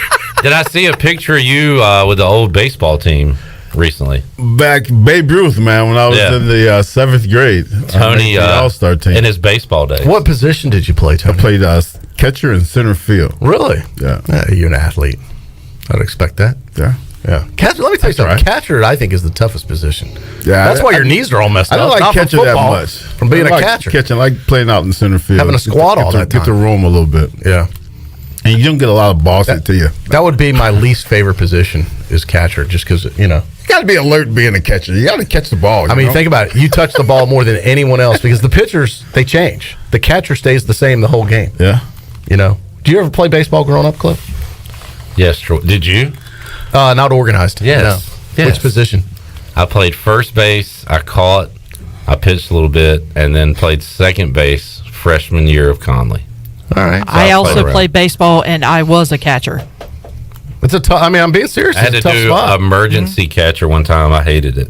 I've always felt the catcher's kind of like your quarterback of a baseball team. Without a good catcher, you're not going to have a good season. You're Peter Gammons over here breaking down the game of baseball. Been watching a lot lately due to my son. Pretty impressive. He likes to play. Impressive analysis from Troy D. Non-baseball player. Yeah, I know. I've never said I'm a baseball guy. Like I didn't grow up playing it, but I do like Who needs Mully? I'll just talk to you. Yeah, thank you. Yeah. Is that supposed to be fun? That baseball discussion y'all had was the dumbest. Oh, really? Pitchers change? No crap. That might be the stupidest thing. I did have Mully on Monday. It was like a reunion because I haven't had, for years I used to do, segments with Mully. And I forgot how much fun it is to have Mully on. It is fun. Yeah. I love how you did he Did he go against everything you said? No, ours was a little more. I wasn't trying to poke and prod him, as much, but I love the interaction you have with him because I know what you guys are doing, and it's hilarious. It was fun. It's good to hear. Oh yeah, good to hear. I will say that Mully, even though he's a baseball guy, he does have extensive knowledge on just. I could throw him any topic, especially in the world of sports, and he knows it. Like I wouldn't even tell him. I'm not going to prep him. Hey, I'm going to ask you this. Throw a he knows a lot about golf, but then I could throw something out there about Olympics, and all of a sudden he knows about that too. Just things that I wouldn't think he'd be following. He's a worldly guy. He knows a lot about a lot of stuff. Yeah, don't let him fool you. He pays attention to what's going on out there. No doubt. All right, let's get a break in. We'll come back. We got to talk Super Bowl, get Tony's prediction for that. We'll also talk about what Tony's got coming up on Saturday. Yeah, you didn't even talk about the big story. I guess you mentioned it earlier. ECU coach steps down today. The hammer has been dropped. Did you find out what happened? I did not. I've not looked into why Jason Hamilton has resigned as ECU women's soccer coach. Yeah, gone. Step down. I heard it was to take another job. That's what I've heard. And we also were saying, wow, it's kind of late in the game for that. Well, no, they just had a season. Well, that's why it's late. They've already played the season. It's very late. No, I really liked him. He came on the show quite a bit. I've heard. I kind of got to know him through you interviewing him. Hated to see that news today. Yeah, you finally make a commitment to the women's soccer program and see what happens? Yeah. No, don't get close to people, folks. They will break your heart. Yeah. And who do you think's going to be the next hire? You know how we love to speculate with coaches around here. Mia Hamm. Just wondering. How about you? No clue. Okay. Name a college soccer coach. I think Shirley would be a women's soccer coach. Because she's a woman that plays sports? A woman that plays sports, yes. Good hire. And she is very competitive, as we know. I mean, goodness, look what she does on the softball field just for rec ball. Imagine if she was a collegiate coach. She'd be a maniac over there. Let's get a break before she kills you again. That's a compliment. Be undefeated. If I said Shirley's not qualified to be coach, then she should be mad. Shirley's not qualified to be a soccer coach in Division I soccer, and that is not an insult. How dare you? Shirley's overqualified. Are you trying to get back at her good Shirley graces? can do anything. Oh my God! Shame on you, Clip. You don't badmouth Shirley on my watch. You do that when I'm not here. What did Troy do to Shirley? I know. He must have done a lot because he's really pouring it on right now. Unbelievable. You guys do that on your own time, not my time. Tony picked up on that quick. Like, oh my God, what did Troy do? All right, we're back after this.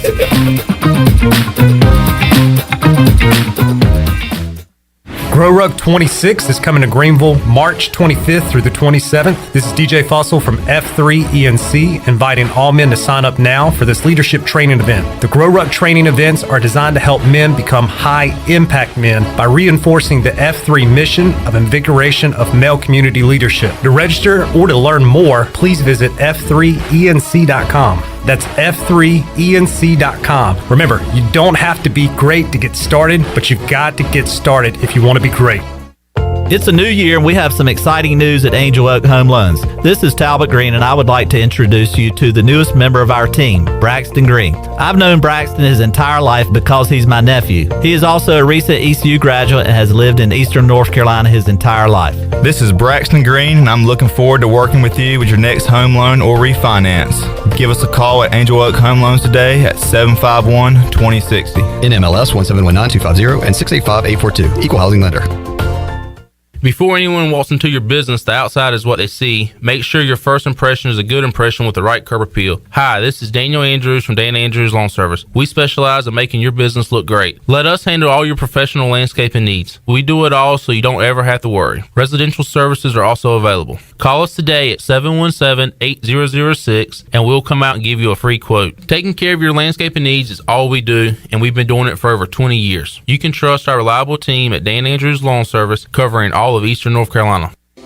University PC Care has been busier than ever repairing personal PC and Mac computers and iPhones during this pandemic. And we thank you for your support. Now, with everyone streaming and doing work from school and home, you may have discovered that your home Wi-Fi just isn't cutting it. It may be time to upgrade your home network, and University PC Care can help. To make a network assessment appointment and discover upgrade options that fit your home, go to talktowilliam.com or learn more at universitypccare.com.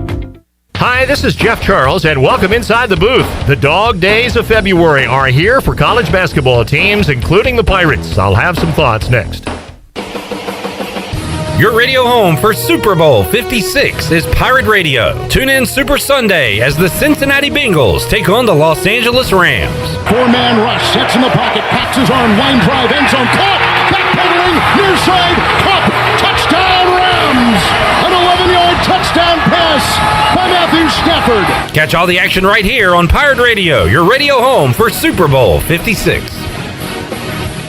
Joe Dooley's Pirates had a tough January, going 2-6 with 2 cancellations. The AAC schedule maker didn't do the Pirates any favors with 2 games against Memphis, 2 games against Cincinnati, and a game at Houston, ranked number 10 in the nation at the time. February is usually make or break time. Guys are tired from the wear and tear of the games, practices, and travel, not to mention going to school. The tough guys look to find a way to persevere and even thrive while others fall by the wayside. If teams can get through February in one piece, usually the energy picks up going into the first week of March and into conference tournament play. That is the challenge for ECU this month.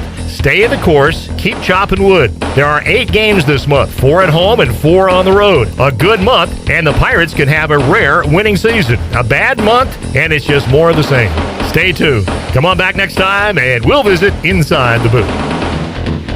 Hi, I'm Annalie Newhoff. And I'm Rob Campbell. And we are with CopyPro. We have been locally owned and operated here in Eastern North Carolina for almost 50 years. CopyPro is the leader in office technology. Does your business struggle with keeping printing costs low or producing professional documents? Here at CopyPro, total customer satisfaction is our #1 priority. We have a variety of solutions to help reduce your printing expenses and make your business more productive. Call us today at 1-800-682-6558 or online at copypro.net. CopyPro, we are the professional office systems people. Pirate Radio is the voice of the Pirate Nation.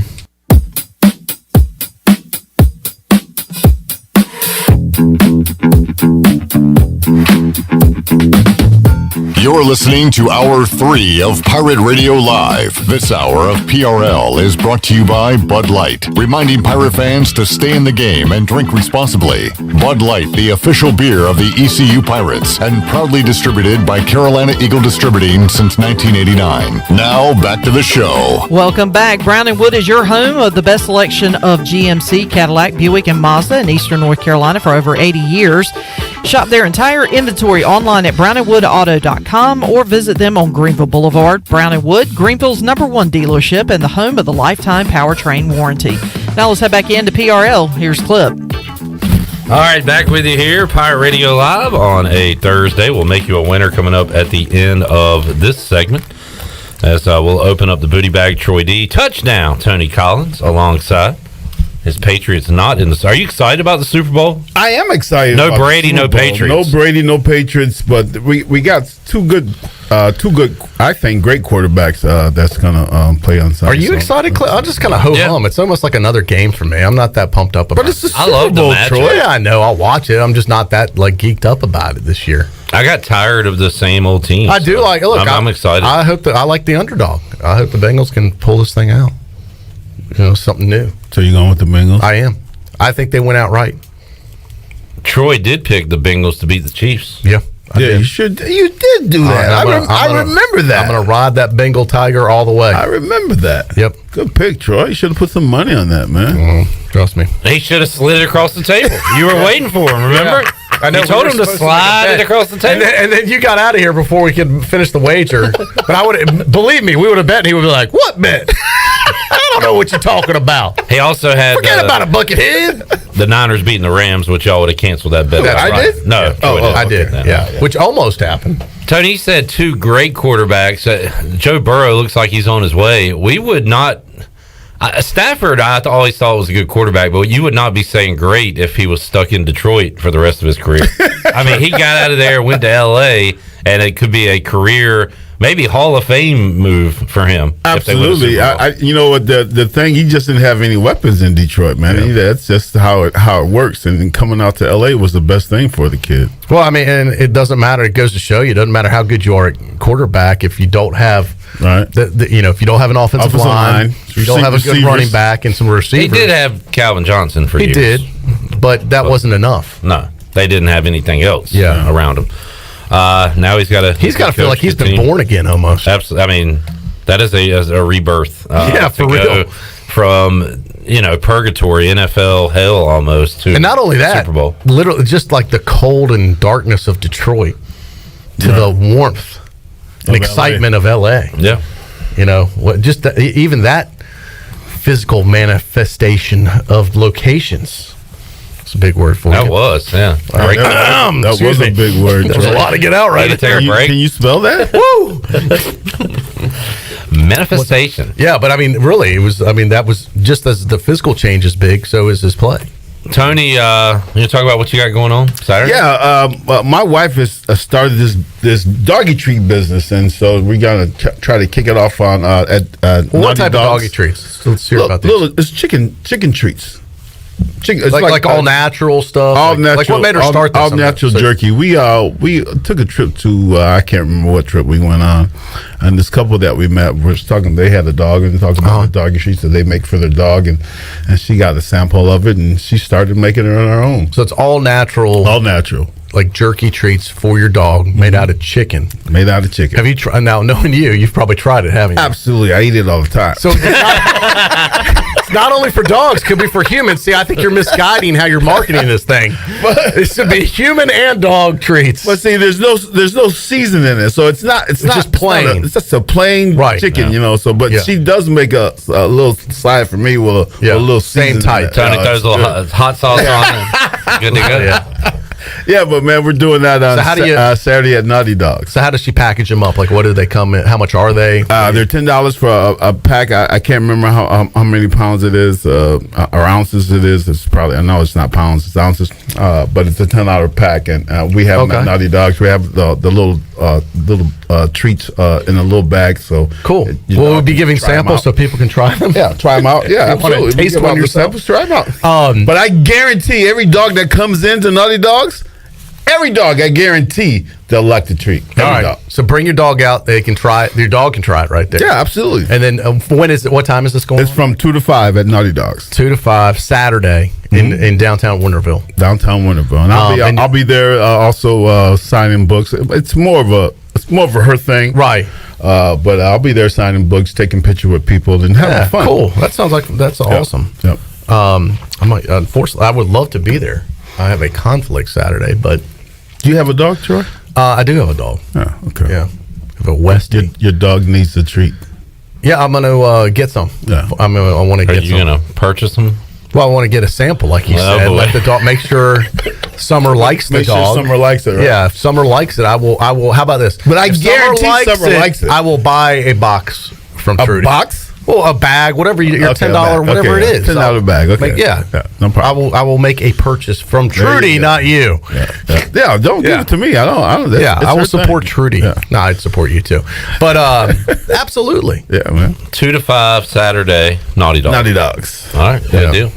I've got to chaperone a kid's birthday party Saturday, so I feel you. Conflict with that. I feel you. Out of town. Speaking of buying treats and boxes, did y'all get Girl Scout cookies this year? I did, Clip, and I don't want to get off on a tangent, but boy, inflation, the prices of these things, even the size, even the Girl Scout cookies went up. Most expensive they've ever been, in the smallest box they've ever been. $5 a box, and you get 5 cookies. No, I'm kidding, 10. Yes, I made a couple. I love the peanut butter chocolate ones. Those are my favorite. They're only $5 a box? Only? Only? Well, how big is the box? When I started first buying Girl Scout cookies, they were $1.50. And then they went up to $2, and I was stunned. How big is the box? Not big. I mean, it's not box. big, the size of this. Yeah. But then most of it's packaging in there. But I know it's a fundraiser. Yeah. But someone told me that the local Girl Scouts only get like 50 cents out of like the $5 box. The rest of it goes up to corporate, nationals. They only get 50 cents? That's what someone told me. That most of it goes to the nationals. Is this a reliable source? Look, if someone's with Girl Scouts and knows better, correct us, tell us. I'd feel better about it if more of the money stayed local here. But it's expensive. But boy, they're good, Clip. Gotta admit. Yeah, I hadn't had any this year. I Are like you ordering the what do they call the Samoas? The have the coconut on them. Caramel oatmeal. Yeah. I like that. They're called Caramel Delights Caramel because Delights. Samoa's was offensive. Oh, Caramel Delights. Yeah, so those are Caramel Delights. Those were your Redskin cookies. Yeah, now they're the Commanders. I like the Commanders. They're the what are they called again, Shirley? Caramel Delights. The Commander Caramel The Delights. peanut butter patties, which are your favorite, they used to be called tagalongs. Yeah. Who does that offend? I don't know. People that tag along. I don't The tagalongs were offended. People that show up when they're not invited. We can't have that. I got the other ones. They were kind of big. They're the only ones that don't come in a box. They come in a tray that's wrapped in plastic. They're like big lemon cookies, maybe. Are you familiar with that, Shirley? Yeah, I know you're my cookie expert. I don't know, what are they called? I can't. I think they're called the lemonades. That's right. Yes, but for some reason they're not packaged like the rest of the cookies.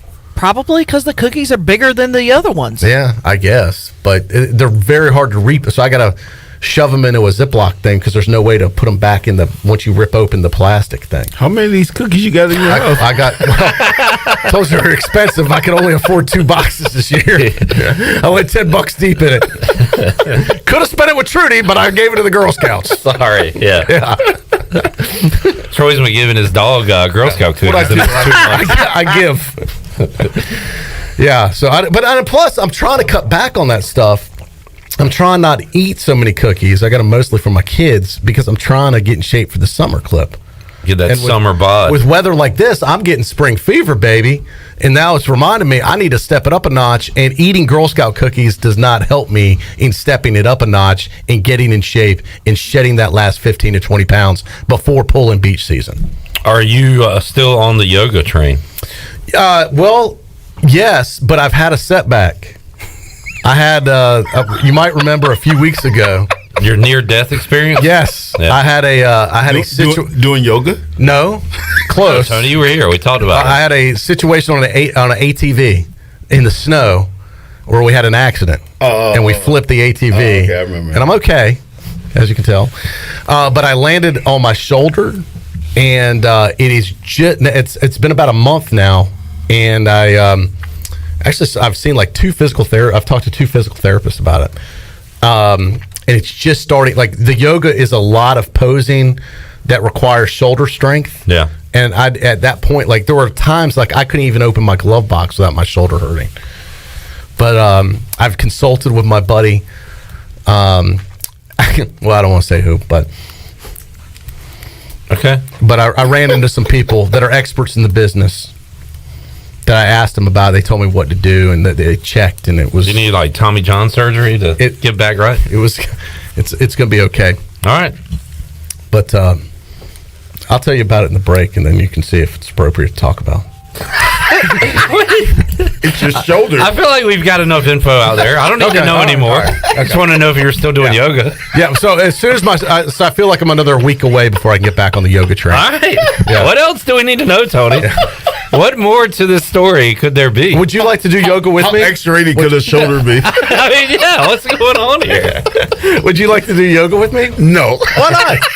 It could be good. I'm not a yoga guy. All right. Clip? Nah, it's not me. This is your thing. I know. It's my new thing. We'll let you do that yoga thing, man. This is you. Troga. Oh, God. Troga? It's my brand of yoga wear. Once Troga. you become a, what do they call it? Not a sensei. What is a yogi? Is that? I think that's right, yes. Once you become a yogi. It can be called Troda. You can have a studio. Yeah, they say a word too, like, what is it? Namaste or something? Namaste. Namaste, yeah. Namaste. Yeah. No, they said you nasty. You nasty. I'm still learning the yoga language. You nasty to you You nasty. You nasty too. Once you become a trogie, you need to stay bald up top, grow a little ponytail in the back. How about ponytail in the back and then like under the lip, under the bottom lower lip? Oh, Just get a little soul patch? Yeah, soul patch there. He's got a nice, he's got a little something there. Yeah.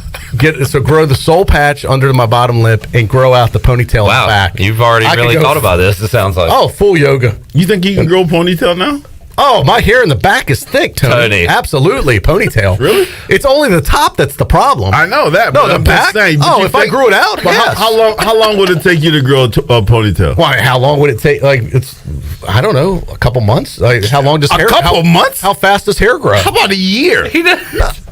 Troy's belief of his hair is incredible. No, the size and back is enormously thick. Yeah, but there's nothing back there right now, Troy. That's because I just shaved it bald. But that's what I'm saying. It's going to take you more than 2 months to my grow a guy ponytail. shaved it. He's got a new shaver, and it makes it skin tight bald, super smooth. But in 2 months, in 2 months, you're going to have a ponytail. It could be down to your back.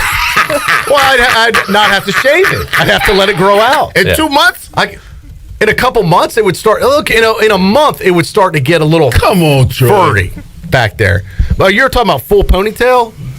I don't know. By summer, I'd have a full ponytail. Nah, but I'd look ridiculous. Like the dude on. I was kind of picturing the guy on Cobra Kai. If I grow a ponytail, y'all are gonna be like, this dude is in full midlife crisis mode. You never know though. You never know how it will look. Give it a shot. Let's see. Let's see. Hold on a second. Let's see. Hold on a second. Tony's setting you up right now for failure. I don't know. I'll tell you what. You grow one, I grow one. I can't grow a ponytail. Why? My hair doesn't do that. No. It'll be an afro. Now, I will tell you who can do it.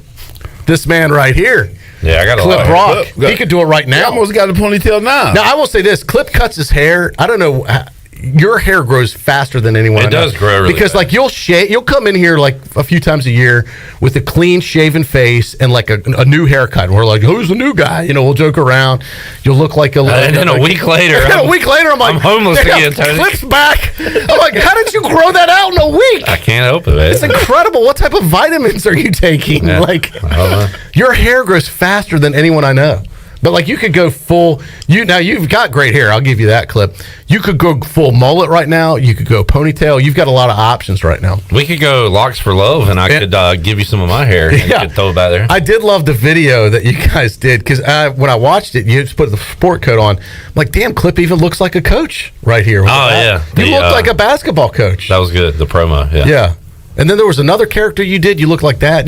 You're a chameleon. I'm a character actor. Yes. You can kind of all these things you turn into. There was another character you did. I was like, man, the Clip does that good. Well, thank you. I forget what it was, but. Sounds like it really made a big impression on you. You don't remember what it was. I just remember the coaching one. Shirley Rhodes. Let's make somebody a winner and open up the booty bag right about now. Booty, booty, booty, booty, booty everywhere. Booty, booty, booty, booty, booty everywhere. All right, what are we giving away today? Let's do a large 2-topping pizza courtesy of Domino's. Sounds good. A large 2-topping pizza of Domino's can be yours if you are caller number 8. Caller 8, 317-1250. We're back. More touchdown Tony Collins and Troy D after this.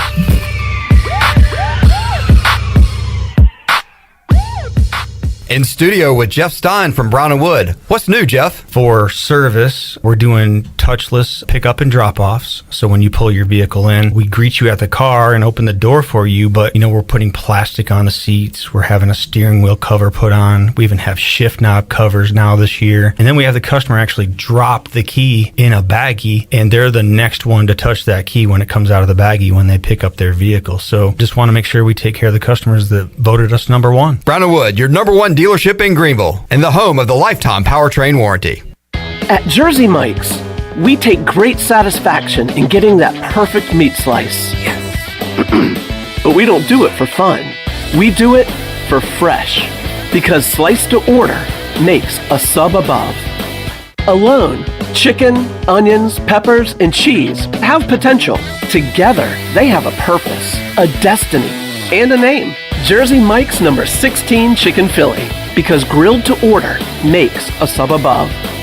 Hey Pirate Nation, Lindsay Gray here with Carolina Caliber. In 1960, my granddaddy started his firearm business right here in Eastern NC. still family owned and operated, we have the area's largest selection for outdoor shooting sports and accessories and are one of the nation's top firearm dealers. At Carolina Caliber, we have everything you need from hunting, home defense, and personal protection, including a wide variety for ladies and youth. We buy, sell, and trade. It's a time-honored tradition. Visit us at Carolina Caliber on Fire Tower Road in Winterville. UBE and PirateWear.com is excited to offer Pirate Nation the largest selection of new ECU merchandise and tailgate supplies ever. UBE has the best prices in town, so that makes UBE your one-stop shop for all things ECU. UBE does daily restocks of Champion, Adidas, and Under Armour. Don't forget to bring your young Pirates in to plunder the Crow's Nest, which is the only kids store dedicated to ECU. Plenty of free parking uptown in Greenville. Visit them at PirateWear.com. Go Pirates!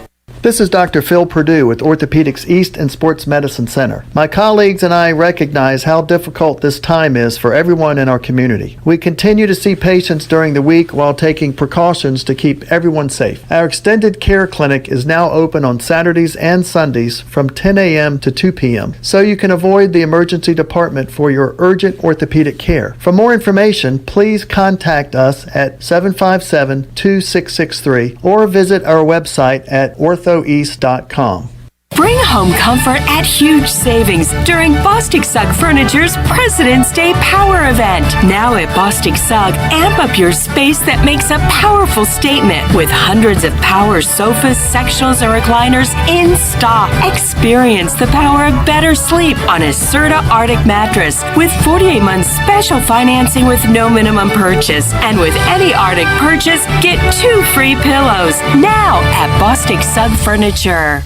Hey, this is John Grillo, the Bagel Man. You know I love bagels. I don't settle for frozen bagels. That's why we make our bagels right here in Greenville from scratch every day. If you're coming into Bagel Man, you'll notice that there's some renovation going on. Our menu is bigger and better than ever. Our sandwiches, heroes, subs, salads, wraps, bagel dogs, fresh baked pastries, and our new coffee bar. Soon we're going to be opening for dinner. Don't forget Bagel Man for all your catering needs on Fire Tower Road in Greenville.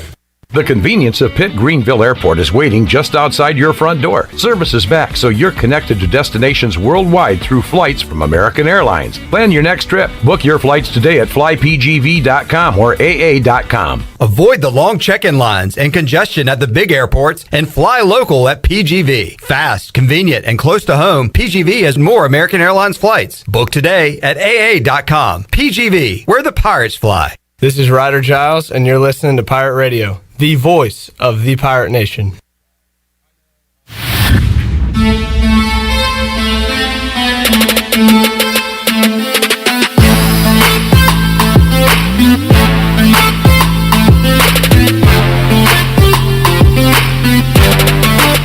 You're listening to Hour 3 of Pirate Radio Live. This hour of PRL is brought to you by Bud Light, reminding pirate fans to stay in the game and drink responsibly. Bud Light, the official beer of the ECU Pirates, and proudly distributed by Carolina Eagle Distributing since 1989. Now, back to the show. Welcome back. Congratulations to Jeff Dover of Greenville. Picked up a large 2-topping pizza from Domino's. Domino's of Greenville has 3 locations to take care of you. Every day, all 3-topping pizzas are only $7.99 each for carry-out only. Order online today at Domino's.com. Now let's head back into PRL. Here's Clip. Alrighty, back with you. Jeff Dover only wins on days Troy D is here, I've noticed. Yeah. Wonder how his brother's doing. There you go. Had to get that in. Ben? Yep. You want to tell that one to Tony, see if he'll laugh at it? You know his brother, Ben Dover? Jeff Dover's brother's Ben, Tony. Well, that's supposed to be funny. I got a giggle on it, Tony. That's a good one. Still plays. Still plays. Coming up on... How does he win every time I'm on? Well, not every time you're on he wins, but every time he wins, I'm on. Yeah. Yeah, it's weird. I don't know. I think he likes to hear the joke, so he only calls in if you're here. Yeah. Congratulations, Jeff. Yep. Tell your brother I said hello. All right. Coming up Monday, our ECU Baseball Players Lounge begins. Yeah. We call it the Clubhouse, Players Clubhouse. Huh. You call it that. The baseball term. We'll talk it over. Yeah. Ryder Giles, CJ Mayhew, Zach Agnos, Bryson Worrell, and Carson Wisenhunt. Looking forward to talking to those guys on Monday, along with the head baseball coach of the Pirates, Cliff Goff. Yeah, it's going to be a full Monday, but it is baseball week, so why not? Looking forward to that. Pirates getting underway next Friday at Clark LeClaire Stadium. All right, seeing some pictures of bald guys with ponytails. Yeah.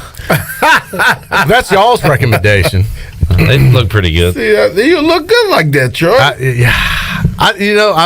It would be different. I don't think of one that long. That's a long ponytail. I was kind of thinking like you were saying, the sensei in Cobra Kai that came back. Yeah, that guy. He had about what would you say?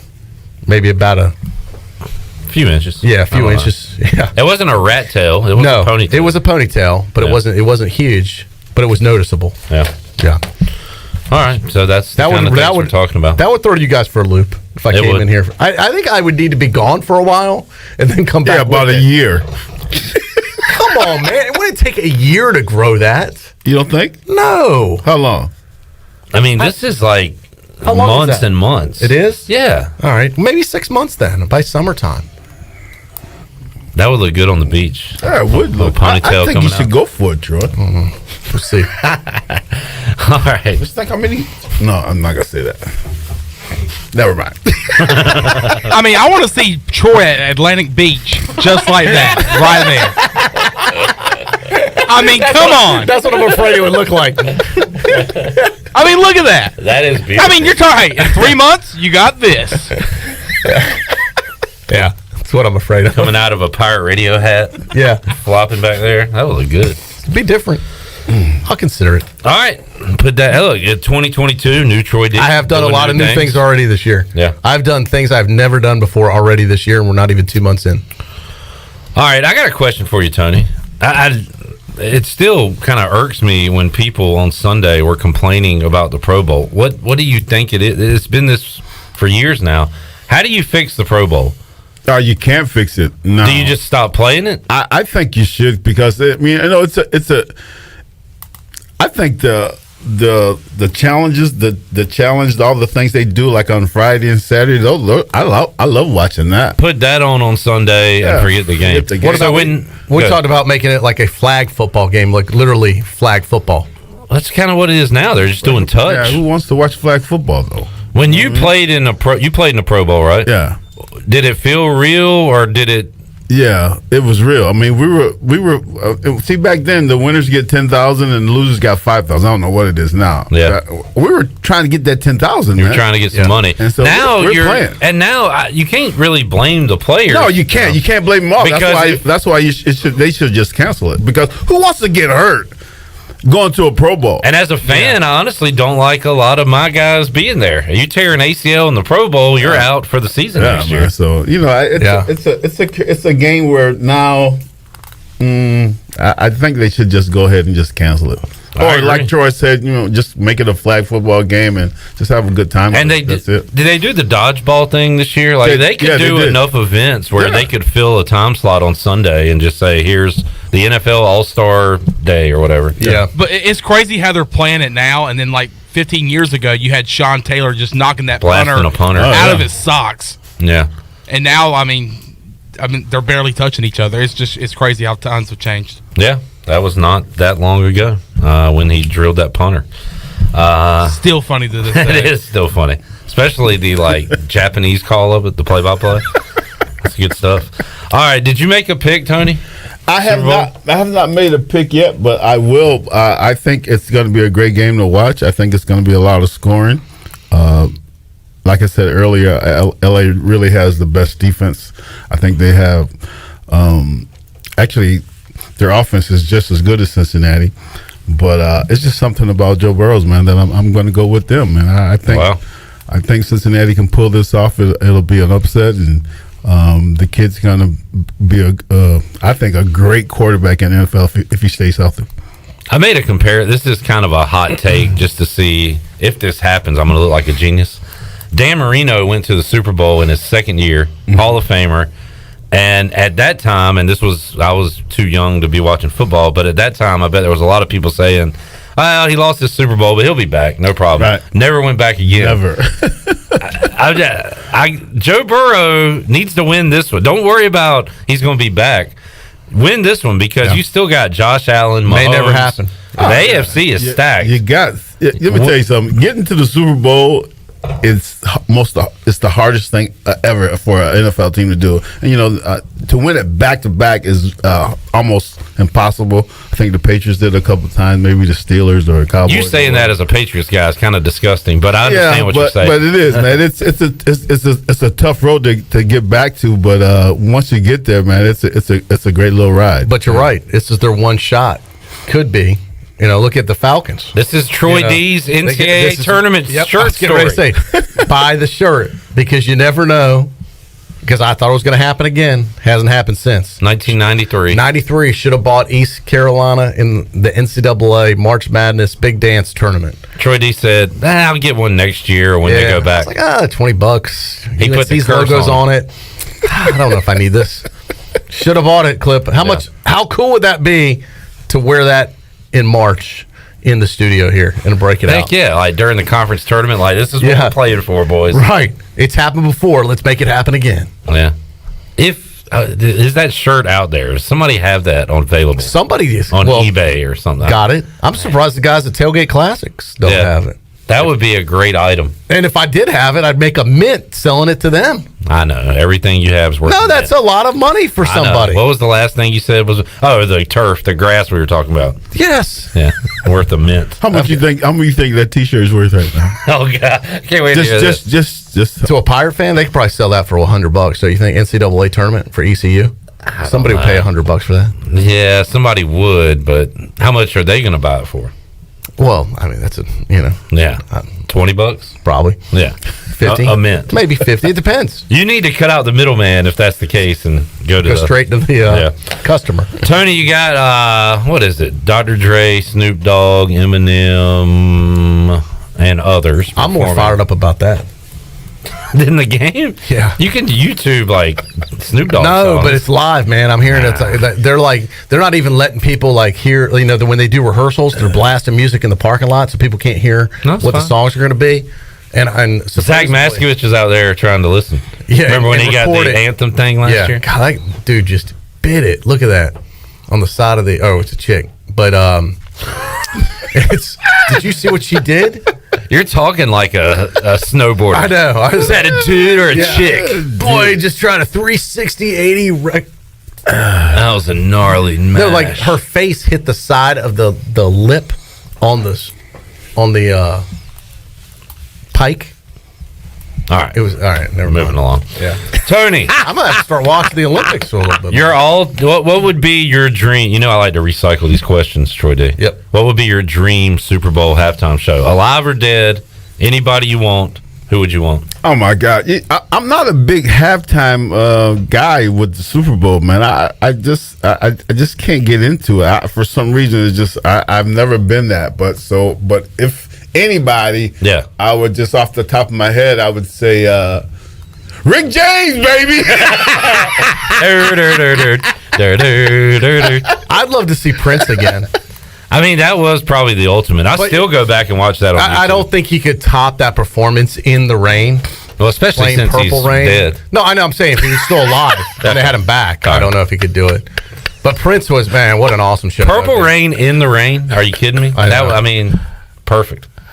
But one of the best things about the Super Bowl is the commercials, though, man. Yeah, I love watching the commercials. They have some great commercials in the Super Bowl time. What was the Bears-Patriots Super Bowl, guys? That was 1985. Super Bowl 20 clip. It was actually January 25th, 1986. Was there a halftime performer? Oh, or sure. was that before the halftime? They probably had somebody play at halftime, yeah. National anthem was by Wynton Marsalis. What's that? Saxophone? Oh, yeah, he was pretty famous. Yeah. Halftime show, Up With People. Oh, wow, yeah, that was one of the last great full-time halftime production companies. American nonprofit organization. Yeah. That's all they did was put on shows like that. That's why they used to have a partnership with Up With People. That's a for the dancers or something. Yeah, dancers, music, all that stuff. It's like a little theater show type of deal. So Troy D and Lee D were dancing along with Up With People. Man, I tell you what, I was thinking about this clip the other day.